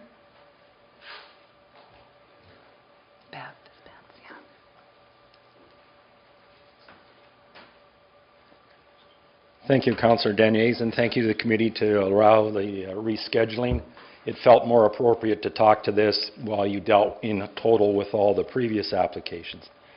As you've read the resolution, basically I'm sort of quoting from my supplementary report that was included, I think, on the agenda as part of your package. These are 2 existing properties with 3 existing apartment buildings that date back to 72 and 83 respectively. So this is not a land use plan of subdivision rezoning application. We're talking about ownership. These buildings will be the same buildings tomorrow and will be the same buildings in 10 years. We're talking about how are they going to be owned. Are they going to be owned by one individual or potentially 68 individuals and 24 individuals? It's about ownership. So let's put it at that point. The current owners have gone out of their way to talk to their tenants. Back in mid-September, they put notices in all the mailboxes saying this is what we're going to do. They had a meeting in the common room on Bridge Street. They entertained questions. For those who weren't able to go to the meeting, they did a question and answer sheet, and both of those documents are attached to your report. So, and they've left contact information. So anybody in the building, any of the 3 buildings who were interested or had concerns, you know, they tried to address them and they're still out there. As we'll see in a few minutes, nothing really changes at all. This is a process we've been down the road, and I guess I can say we, over the last few years, that we've done 6 of these condominium conversions. Not one of them has actually been sold out with of the owner who owned the property. It's right between the eyes, it's dollars and cents. MPAC assesses an apartment building owned by one person different than 68 people owning it. So by this process, the property taxes go down on this property. So any logical person, we all would want our taxes to go down. So that's essentially why it is. There's a quirk in the system, and I mean, I've explained in my memo why it is that way. It's perfectly logical from a political and economic process. But having said that, any savings that is gained by the owner through the Tenancy Act has to be passed on to the tenants. And as estimated, and this firm has done, you know, Dundas Street East and Herkimer, on Bridge Street, there's a projected $100 to $125 decrease in taxes. Because if the assessment goes down, the taxes go down, it just doesn't go into the owner's pocket, it goes to the tenants, it's shared. So there's a benefit to the existing tenants, as long as they reside in these buildings, they are eligible to the reduced rate of taxes. And as the gentleman earlier talked about the other project, you know, there's a tenancy, rental rates are controlled, and this building is of an age that it's controlled, so the increases are restricted by provincial legislation. I guess we've been down this road before. Up until this point in time, Planning Committee and Council has approved all the condo conversions except the very first one in 2010 up in Tracy Park. It was denied. The applicant appealed to the Ontario Municipal Board. Before we could get to a hearing, the city and the owners reached a settlement. And basically it was because the official plan lays out 5 points for conversions. Finances at this hour is not one of the criteria that is supposed to be looked at. When you do look at all the criteria. I think every one of them is struck off, that the policies that were drafted and are in the official plan as to when conversion can happen. The other thing to note, and it's a very positive for the City of Belleville, is there's a building spike going on. You just have to drive around and see it. So on the supply side, the city's doing, and the development, private sector is doing everything to bring more units on stream. You know, in my report, I talked about, you know, up by Stream, there's 2 apartment buildings that are going up on Sydney Street across from the police station. There's 4 apartment buildings going in. Further up the street, Mr. Gertzman's doing another 40 units. Over on St. James Street behind the beer store, there's another project going on. RFA submitted last week for the 103 units at Station Street behind the medical center that was subject to rezoning over the summer. There's a lot of units coming on stream that don't count towards vacancy currently because they're not occupied. The first ones that will come on stream are the first ones that will come on will be the first apartment building behind Stream. You know, and it's not what I said, but there's a great picture in the paper this week of the director talking about, Mr. Beauvois mentions a total of 800 units in the process. So the supply side is taking care of itself. You heard a project tonight that's, you know, 30% less cost because of the land lease. You have just done second dwelling units. That's going to be a great step for affordability and allowing extra units that can help people afford them. So, sorry to be long-winded, but I think this application, this request checks off all the boxes to a condominium conversion. Thank you. Are there any questions to ask our deputation here? Councillor Carr? Thank you, Madam Chair. Mr. Hutchison, are you suggesting that by converting these current apartment buildings to condos, that in place of that, the low-income affordable housing across from the police headquarters is as an example of an even exchange? No, I'm not saying it's an even exchange. I'm just saying there's more coming on stream. Like, we're here at one point in time talking about what's there. I can see if we were talking November next year, there's going to be a lot more units and the numbers for affordability. But this building is an existing building. It's a rental. So the rate of this building is not going to change tomorrow whether you don't approve it or if you approve it. It's locked in at the rate. The rental rate each month is what it is. So it really isn't an affordability issue because the price can't come down. Well, it will come down if you approve it because of the built-in mechanisms. But condo conversion isn't an affordability question. No, in your report it actually talks about the request is the unfairness with the assessment process, and I don't think you're going to find too many arguments at this table in terms of the assessment process. I'm just thinking that maybe your fight is not with the right organization. Are you aware of the fact that the province has set in policy, tax policy, which requires municipalities to reduce the tax rate ratio for multi-residential? There's a lot of advocacy at the GTA level with these large buildings, and as you point out, the tax scenario, and so we're obligated in the last budget, we're actually reducing the tax rate ratio down for multi-residential, which is then shifting that tax burden onto the single property owner. Are you familiar with that?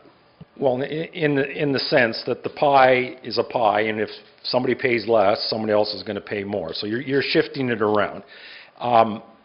My understanding, it was a toolkit that you could use, not that you must use. So you folks, the reconstituted council after December, will have to look at these issues, and you know, when you set the tax rates and the allocations, you'll have to make that decision. But I can understand from your perspective, it's hard political. Because you have 68 tenants who would scream versus one Toronto-based owner. So in my experience, I can't see that the rate will go down. So I'll just make this comment that we're obligated to reduce that tax ratio for multi-residential. It was decreed by the province, and so that has been done in previous budgets. And we will continue to do so because we have not hit the target that the province expects. So I would argue that there is going to be some tax relief there, and every year until we get to that ratio. And I think at the end of the day, that's what your contractor, the owner, is looking for, is tax relief more than anything else. And I think it will come with that reduction in the tax ratio. Well, I guess in that sense, I mean, the current process was underway. It's something that we, depending on your decision in council, I mean, then they have the assurity of it. The other one is a political process that still has to unfold, which is, an unknown at this hour. So I would just say, from their perspective, to finish this off as requested gives them the assurity. If we're going to get the same spot, it's just this allows them to get on with it. Okay. Thank you. Anyone else? Councillor Miller. Thanks very much, Madam Chair. A lot of my questions have just been asked. I guess the biggest concern I have, well, one of them anyway, now we're dealing with sixplexes. We've had to deal with larger conversions since 2010, but I think these are the first sixplexes that have come in front of us. You talked about, I believe, $125 savings. I assume that's per year?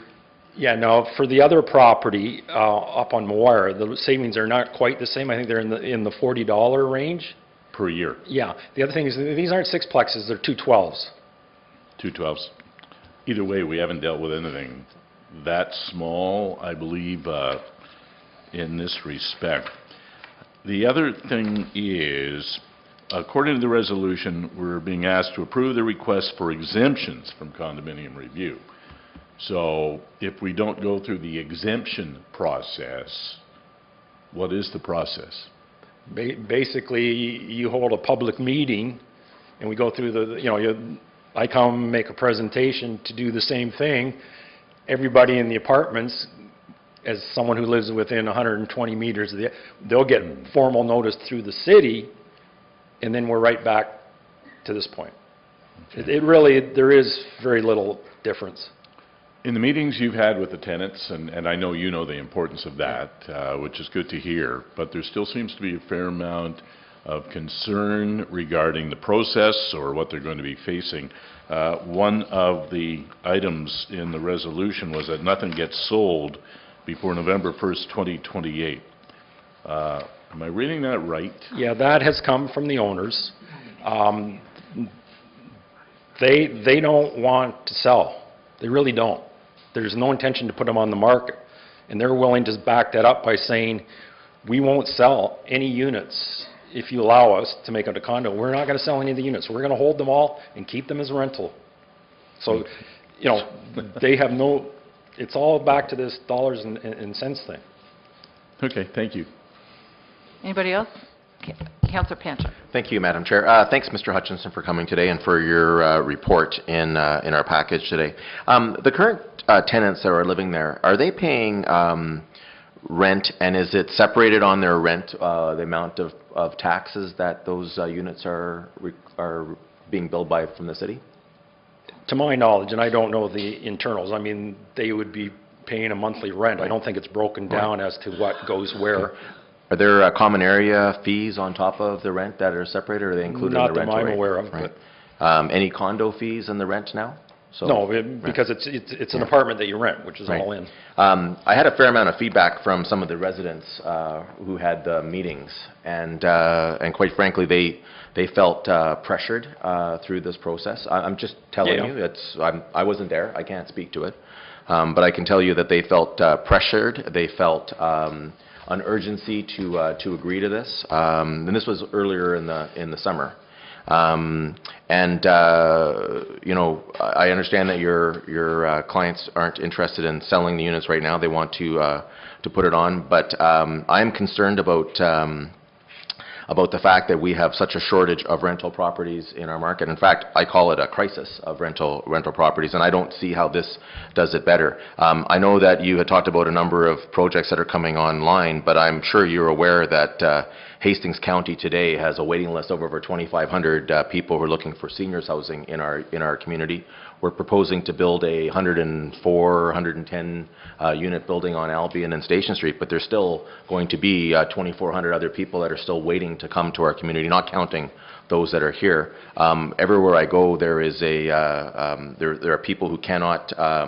They can't stay in Belleville because they last year Belleville had the third highest rental rate increase in all of Canada, the highest rental rate increase of all of Ontario. And I just don't understand how this process makes things better. So I will be voting against it. I'd encourage your client to keep this in their minds if they want to. Spend some more time with the tenants to explain to them what exactly they're doing. Allow them to get some legal advice from those who they have it and to revisit it. But I'd also state that, I think in the bylaw it talks about the fact that these conversions should be considered where there is a rental rate of 3% or higher. The CMHC rent vacancy rate of 3%. But right now, in 2017, CMHC's reported Belleville is having an overall 2.5% vacancy rate for private apartments. Again, this takes more supply off the market, and I won't be able to support it. Can I, in reply, this has no, your cost purposes here, this has nothing to do with rental. These will still be rental units. So this, it's ownership. It's not, there's still going to be rental units today. They're going to still be rental units tomorrow. So it has no impact on the rental. And for the tenants, we've been down this, as I say, 6 times before. Legislation says they're tenants for perpetuity, forever. As long as they want to stay, they can't be touched. If they're going to make a condo, they have first right of refusal. So they can't be kicked out by your son or daughter wanting the building. So they are there. They're protected. Nothing changes. Instead of one owner, there's 68 owners who are going to be the same owner. So like I say, we've been down this road numerous times, 6 times. The tenants will know no different than what they have today. The other thing is I want to point out, and let's call a spade a spade. Right now, the Pinnacle 211 is not a condominium. It's an apartment building. They have not, subject to asking staff, applied for a condominium. So they're going to have to come like I am and asking for a condominium. So should you be telling them, please make apartments that are rental? That's what you said. Why is it not good for us to have apartments or to be condos and for them to be condos? They should be providing 30% of their buildings should be low income, to be consistent from your point of view. So they still have not applied to be a condominium. That's an apartment building as such. So, and the other thing is, I don't take this as a threat, but my instructions from the owners. Call the police. No. They are going to pursue this, regardless of your decision. We will go to LPAT on an appeal. The LPAT has to look at the criteria in the official plan. So we've been down this road in 2010. There's the criteria. Those are the criteria you're supposed to look at. So thank you very much. I've said more than enough. Anybody else wanting to ask Spencer any questions? Spencer, I have a question. So why are we going to skip the condo approval, though? Like, what is the hurry here? Why don't we, like, how long does that take? A couple of months? Why would we not go through and let this application follow the condominium approval? And take it with a grain of salt. I mean, I've been processing these for numerous years. There is no difference. There's no advantage. All you're going to do, if you say go back, Steve will have to do a mailing list. Everybody in the apartments will get the same notice that we want to convert it. Come out on a Monday night, state your comments. Staff will do a report, which, they've recommended approval once. They'll do it again. And then it'll be back to PAC to make a decision. I honestly can't say there's anything that's being left out. It's the public consultation part. It's to bring... Okay. All right. Thank you. Anybody else wishing to speak on this matter? Bev? come forward. Thank you for coming. Yeah, thank you. Hello, everyone. Just lower the mic a little bit so that we can hear you. There you go. My name's Bev Spence. My husband Bill and I have been tenants in the Parkwood since July 2014. We sold our home and made a serious decision as part of our estate planning to become tenants instead of owners. The Parkwood is predominantly seniors, ranging in age from about 65 to well over 90 years of age. And we have a wonderful, friendly camaraderie amongst the tenants, along with activities daily, potluck dinners, and social activities. This is very unique to the Parkwood and one of the many reasons that all of us chose the Parkwood for our residents. The whole idea in this day and age is to keep seniors busy and active in their own home. And this is exactly what the Parkwood provides for all of us as tenants. This is our home, and we hope the arrangements made in our written landlord and tenant agreement when we moved here will remain the same. That is, we all rent from the one owner/landlord and our tenants under the Landlord and Tenant Act. It would appear to me from the way this matter has been handled is that RealStar and their agent, Mr. Hutchison, RFA Consulting, are attempting to bypass the normal condo conversion process with this application. I'm of the opinion with the conversion to condominiums, a situation arises whereby no tenant will be secure. Once a unit is sold to private individuals, who knows what our future holds? In fact, in attachment number 1 in the application, it states, this discussion is about the type of ownership of the apartment units and whether there is one landlord or potentially 68 landlords in the Parkwoods issue. This remark does not give any sense of security in what RealStar will be doing in the future. In the 4th remark in the application, the proposed conversion of the existing dwellings to a condominium will have no impact on the existing tenants in terms of remaining where we currently live.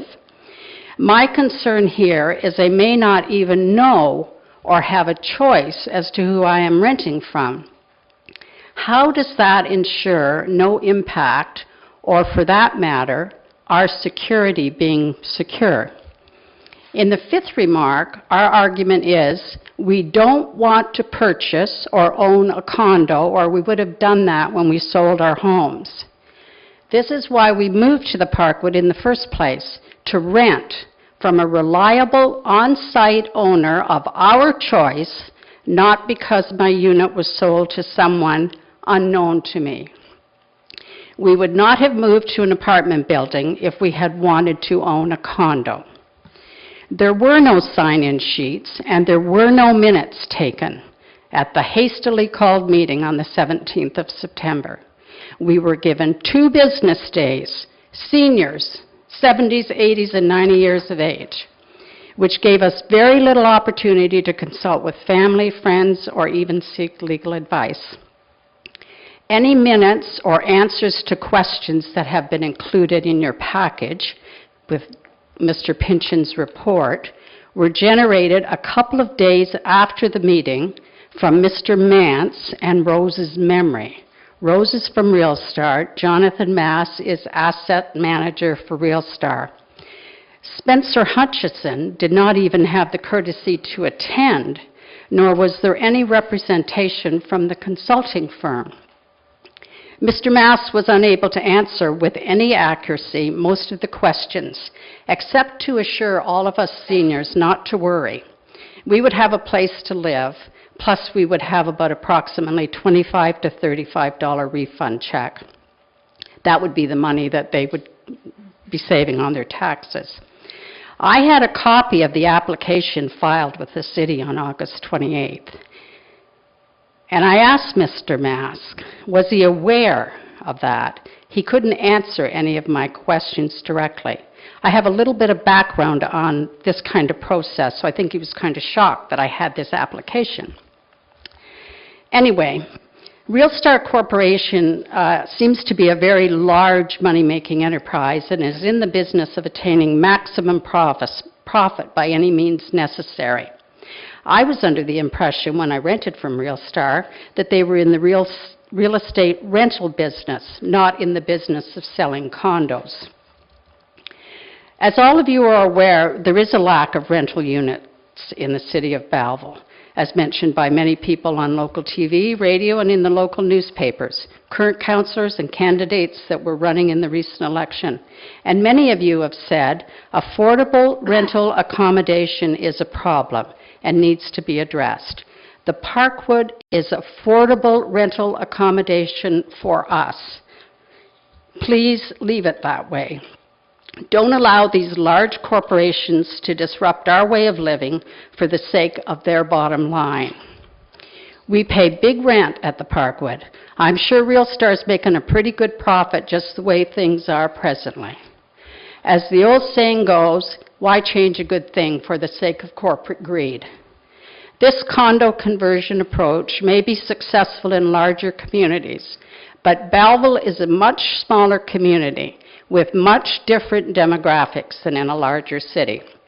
We've all worked here and we've contributed to the city and we want to live in peace. Therefore, this application should not be considered for the Parkwood or for that matter for the Moira Street situation either. In attachment number 2 in the application, the city policy is condominium conversion should only be considered if the vacancy rate is established by CMHC is above 3%. As mentioned before, the vacancy rate, according to CMHC in October 2017, was 2.5%. Since I've resided in the Parkwood, every unit has been rented, and in fact, there's a lengthy waiting list there. In fact, as far back as 2014, when I was on it waiting to get in. So it would seem to me that there is a definite lack of rental accommodation for the type of rental units that are at the Parkwood. The city's own condominium housing report states, all tenants be given notice by the developer, or Real Star, or Mr. Hutchison, by registered mail, that the development is being considered for condominium conversion. We were advised by a letter only on our door on Wednesday, September 12th, for a meeting that was going to be held the next Monday.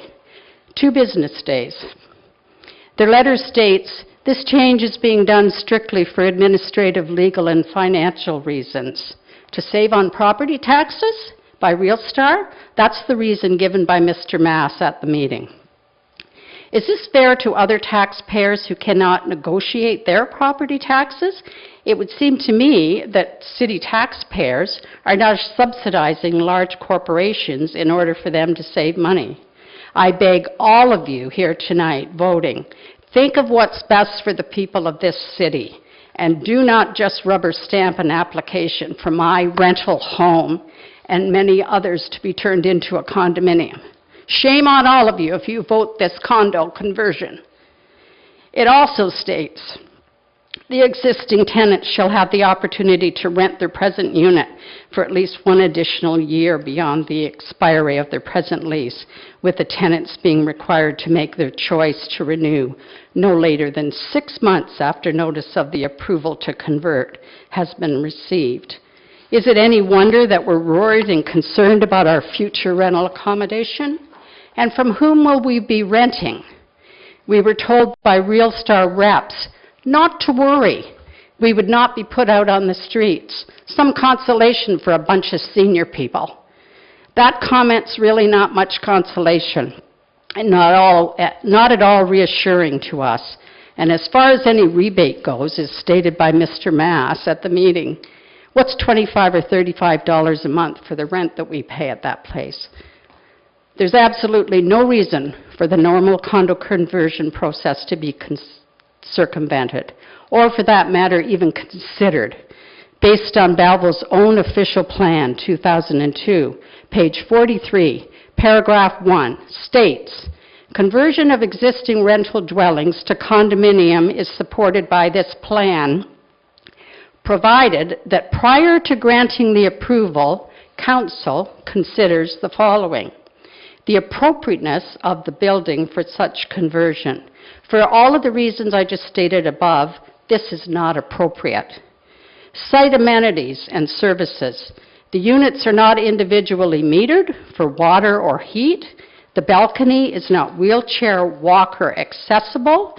There's no washer or dryer in the units. In fact, presently, there are only 4 washer and dryers on the first floor and up 4 steps from the main lobby.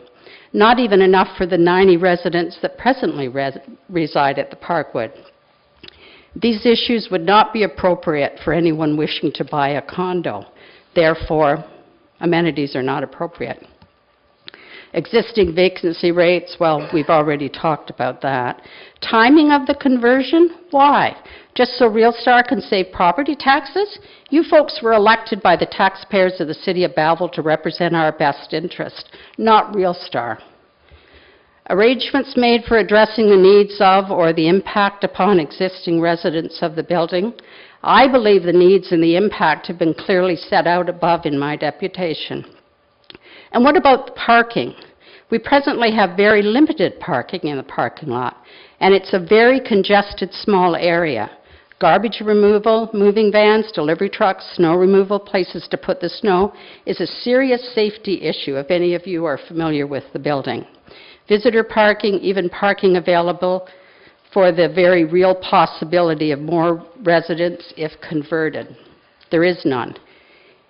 The building was constructed 50-plus years ago and won't accommodate any more vehicles that's presently there. There's 65 parking spots and 6 visitors.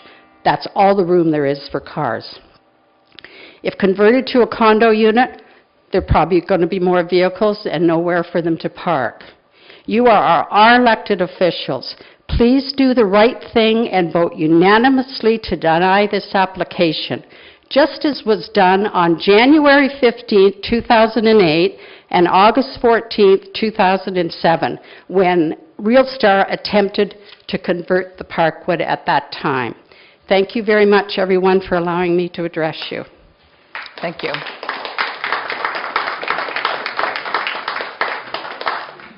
Anybody else wishing to speak on this matter? Okay, so we'll call the vote. The recorded vote. Oh, Councillor Miller, sorry. Yeah, Madam Chair, I realize it kind of morphed into a public process, but yes. Normally we would be able to speak to this, would we not, as Sure. opposed to directly to? Sure, I have a mover and a seconder, so let's open for discussion. Councillor Miller. Oh, thank you. No, I was holding off for that. It was interesting. I think one of the first words uttered by Mr. Hutchison was, there's a quirk in the system. And quirks in the system lead to concern, and I think we've kind of dealt with this over the years in which that quirk in the system allows this type of conversion.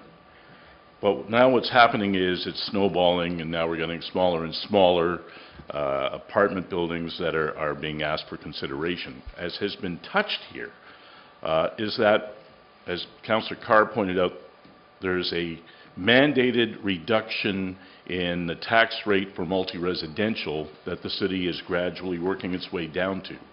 And what people may not consider is that when there are reductions here, somebody else is paying the bill. It always seems to fall on the individual property owner. And in as much as there might be savings here, the burden will fall somewhere else. And now that we're getting into smaller and smaller buildings, that burden grows on the rest of the taxpayers. I also was, I was a little confused over the fact that there will be no units sold for 10 years. If there's no units being sold for 10 years, obviously to get this now, the tax savings kick in immediately. Not when any units are available for sale, it's now. Mr. Hutchison was quite adamant on the owner's behalf that they're going to pursue this, and they're going to be actively pursuing this if they don't get the decision that they want. If there's no savings for the corporation, if they have to turn the savings back to the tenants anyway, I'm not quite sure why the urgency on the part of the corporation to see this go through as quickly as it is.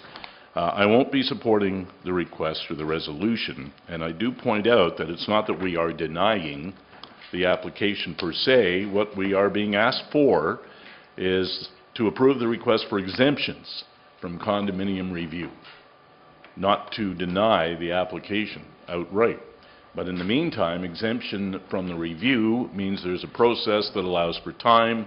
It allows the tenants to do any further due diligence, although clearly a lot has already been done. And as a result of that and the other issues that we've heard around the table, I won't be supporting the resolution either. Okay, anybody else wishing to speak? Councillor Carr? Thank you, Madam Chair.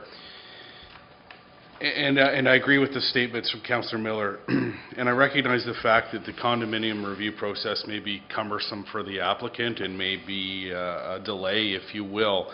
However, I'm always in favor of a public process where it demonstrates fairness, accountability, and transparency. And not saying that that didn't occur at the private level, but it's incumbent upon us as the local government to ensure those processes occur. So while it may be a duplication of efforts from the applicant's point of view, I think we owe it to the residents that if this is going to proceed, that it will proceed according to that review. The other side of it too is the applicant talks about the official plan and all the reasons why it has to be approved. However, it's very simple, and I'm going to quote, "Simply put, this request has been put forward to deal with an inherent unfairness in the assessment process and property taxes." So the application is not about a planning issue. That's clearly articulated there and also articulated at the podium. So as far as an appeal process or through LPAT, that's fine. But as far as I'm concerned, the applicant has already made its bed, if you will, by arguing that this is a tax issue and has nothing to do with planning. So I'm prepared to go through that process if necessary.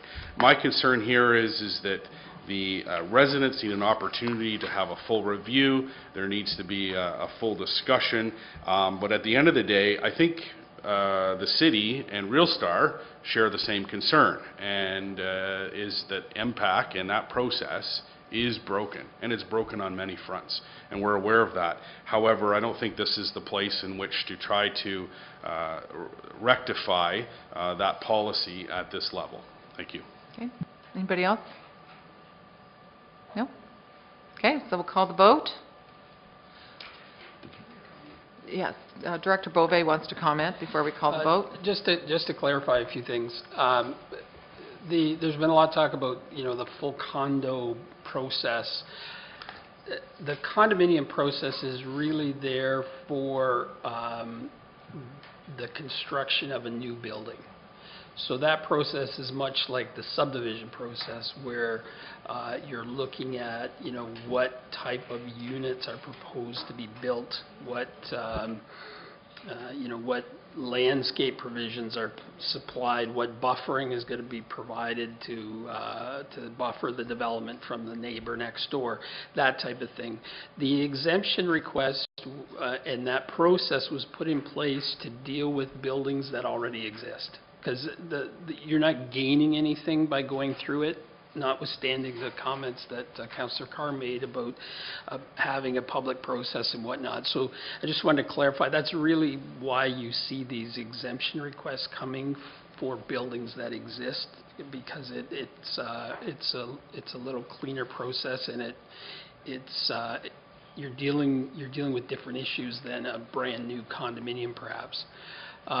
The other issue is to sort of point out and I believe Mr. Hutchison mentioned it, the city had a request for condo exemption and conversion on Tracy Park Drive, and the city denied that request or that application. And it was denied on the grounds that it was a tax issue. And that was basically the city's undoing. So before it even got to the OMB at the time, the city solicitor advised council, you have no case, you need to settle, and the condo conversion was allowed to proceed. So Mrs. Spence touched on the provisions in the OP that give you the latitude to look at the conversion and see if it complies with those planning issues. And if the issue is going to go to the LPAT, the argument will have to be around the planning issues, not around the tax issues, because from the province's point of view, the tax issue is not a reason to turn it down. It has to be turned down for planning reasons. And if those reasons are included in the OP, then from staff's point of view, it gives us a fighting chance at LPAT. I'll leave it at that. Councillor Carr. Thank you. So I got to ask a question then. So if it's turned down based on planning reasons or official plan, but the application, the premise of the application is not, it doesn't have anything to do with planning. It's conveniently there to argue in favor of. However, in writing, the request put forward is for tax purposes.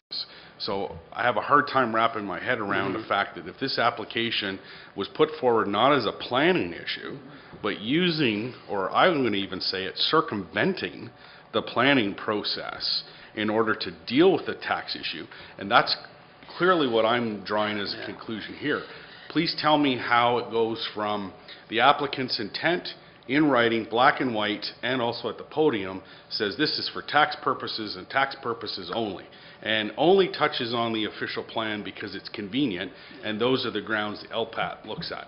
You talk about a broken system, that's one there. Yeah, and that's the quirk, I guess, is the word of the night.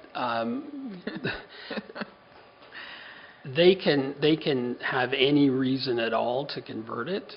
That's really irrelevant.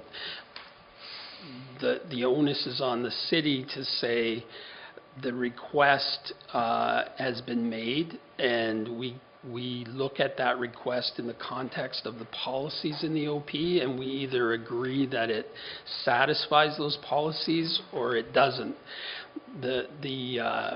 Really the motive behind the application is irrelevant from the point of view of the city's consideration of the application.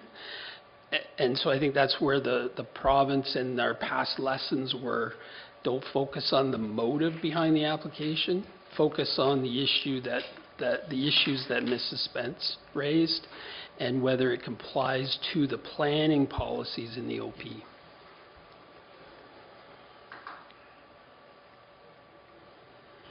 Anybody else? Councillor Carr. Yeah. And I appreciate that. So I guess for the record, withstanding my comments on the tax issue, which still screams loud and clear, the other side of it is we're dealing with LPAT versus the OMB, different rules. LPAT will likely kick it back to us, if you will, if it comes right down to it. Doesn't have the same teeth as OMB, so I'm not as too concerned there. But I guess going by the deputation of Ms. Spence, she raises some concerns. When we think of condominiums, we think of common areas. I think they talked about, Ms. Spence talked about having 4 or 5 wash machines. The other side of it with the condominium is their condo fees that they would have to pay over and above. So those are some of the things, I guess, if you want to go down the planning road and ignore the whole tax motive, and also the timing of the conversion and the fact that our vacancy rate isn't where it needs to be. I know Mr. Hutchison refers to a lot of the developments that we have going forward right now, and this is good for our community for sure. But I know in talking with Ms. Spence myself, the average rent is around $1,500. The other buildings that we currently are working on and have approved are low-income housing, are affordable housing through Hastings County, things of that nature. So in terms of the taking or not taking rental units out, there's various degrees of rental properties out there, and to suggest somehow that the affordable housing and some low-income housing that Hastings County and some private developers are putting forward is kind of going to offset the vacancy rate on this building, you're comparing apples and oranges, quite frankly. And you know, from what I hear from the deputation, and I assume that she is speaking on behalf of maybe other residents, and I don't know that, and that's why I think this condo review process would be helpful to hear from everybody. But clearly they have selected a lifestyle that they want, and to point to another building, that's not the lifestyle that they're looking for. So from an availability point of view under the planning, I think then that's a good reason to suggest that the application may not be appropriate at this time, Madam Chair. Okay, thank you. Anybody else? Okay. We've got a mover, we've got a seconder, and we have discussed it. All in favor? All opposed? Carried. Motion fails. Sorry.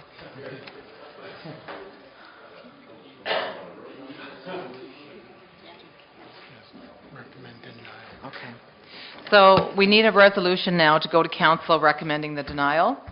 Councillor Carr, Councillor Miller, any discussion on that? Can I just ask, do we need to put in planning reasons for the denial? And if we do, I think that my 2 cents are that the appropriateness of the building for such a conversion with lack of individual metered and limited number of washing facilities, as well as the existing vacancy rate in the community, as noted, is below 2.5, and that was last year, are sufficient planning reasons to deny it. Okay, is that good enough? Could I just...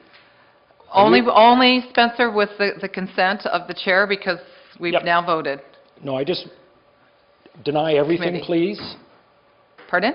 Deny the exemption, deny the request, and let's go on to where we got to go. Don't approve the exemption. Okay. That's all I'm asking. Let's just go right to the final. Okay. There's a motion on the floor. It's been fully discussed. Anybody else wanting to say anything around the table? All in favor?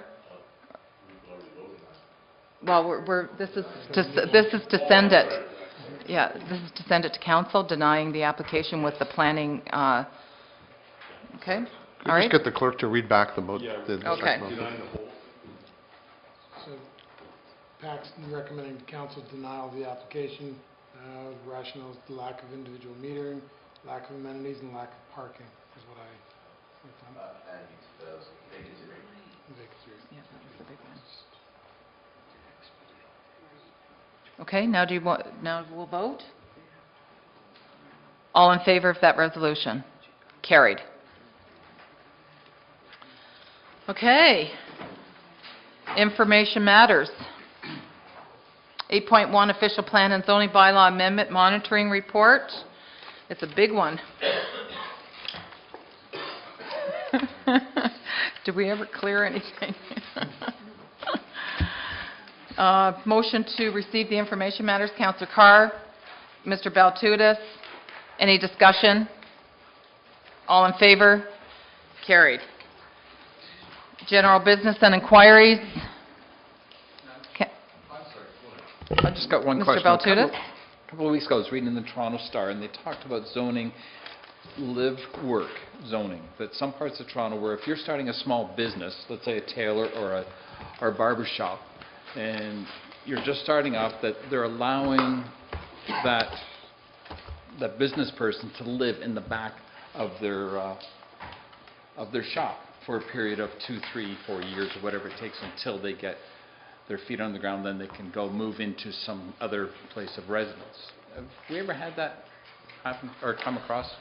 Director Beauvais? Well, certainly from the city's point of view, I don't think we've had too much in the way of interest in that. I mean, we do have obviously a downtown where many of the merchants reside in the upper floor of their building, which is a similar situation. Our zoning bylaws also have provisions that allow for what's called a home occupation. and/or office of a professional person, so a lawyer or doctor can work out of their home. There's provisions for how much of the floor space can be dedicated to that office or the home occupation. So we find there's many individuals in town that fall under the home occupation provisions. It's fairly restrictive. You can't have a sign out front. You can't employ anyone on the premise. But if you need to run a business from your home, you can do that as long as it doesn't impact your neighbors and cause an issue with traffic or parking. So far, that seems to have accommodated a lot of that demand, I would say, in Belleville. So the article was taken specific. A gentleman was renting a storefront, and he was a tailor, and that's where he was doing his tailoring. People would come in, blah, blah, blah. And at the back, he had a curtain, and that's where he lived. The city allowed him to do that for 3 or 4 years until he got set up, and then shop got bigger. He found a rental place somewhere else. Yeah, I think that as long as, the safety requirements under the building code and whatnot were being met, then that's certainly almost like an incubator approach to small business. So would that be a process that person would have to come through here? Yeah, go ahead. So I think, mixed-use sort of developments are always a little tricky, and whether they've caught on or not is a whole debate. There has been some cases where, yeah, it is good, and usually it's sort of like the townhomes, and then there's sort of, in the townhomes there's commercial bottoms, main floors. But I think we'll be also looking at, through the official plan update, we've already had some discussions about specific areas that could get rejuvenated with sort of some mixed use sort of land use policy. So I really think it does start with the official plan update. So kind of hopeful that there are going to be some specific areas we can target for that mixed use sort of development and sort of promote residential with the commercial sort of idea. So it will come. Yeah.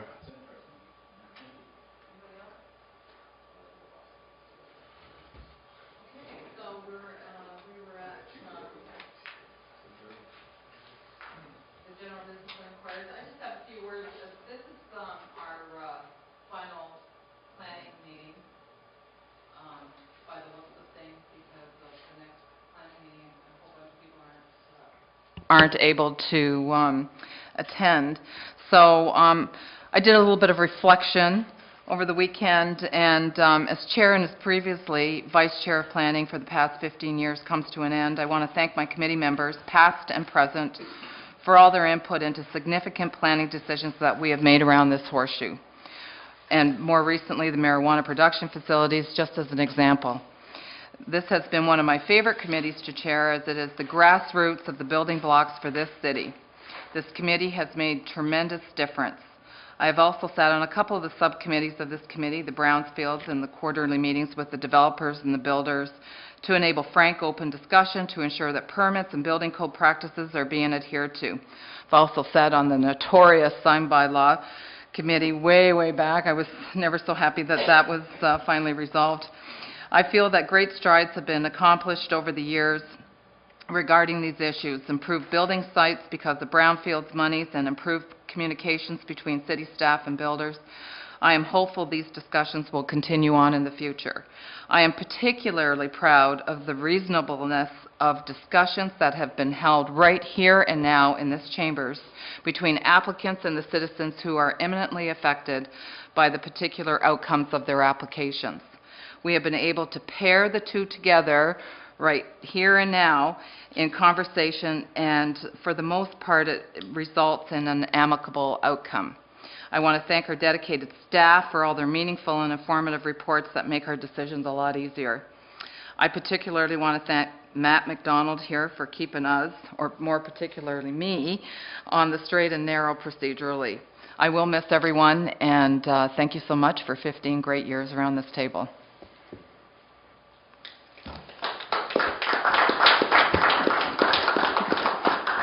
And I guess that we have an adjournment to declare, and it's got to be one of the longest meetings we've had in a long time. So motion to adjourn. Mr. David Joyce. The final words. And Mr. Ross Ray. All in favor? Carried. Thank you. Thank you all.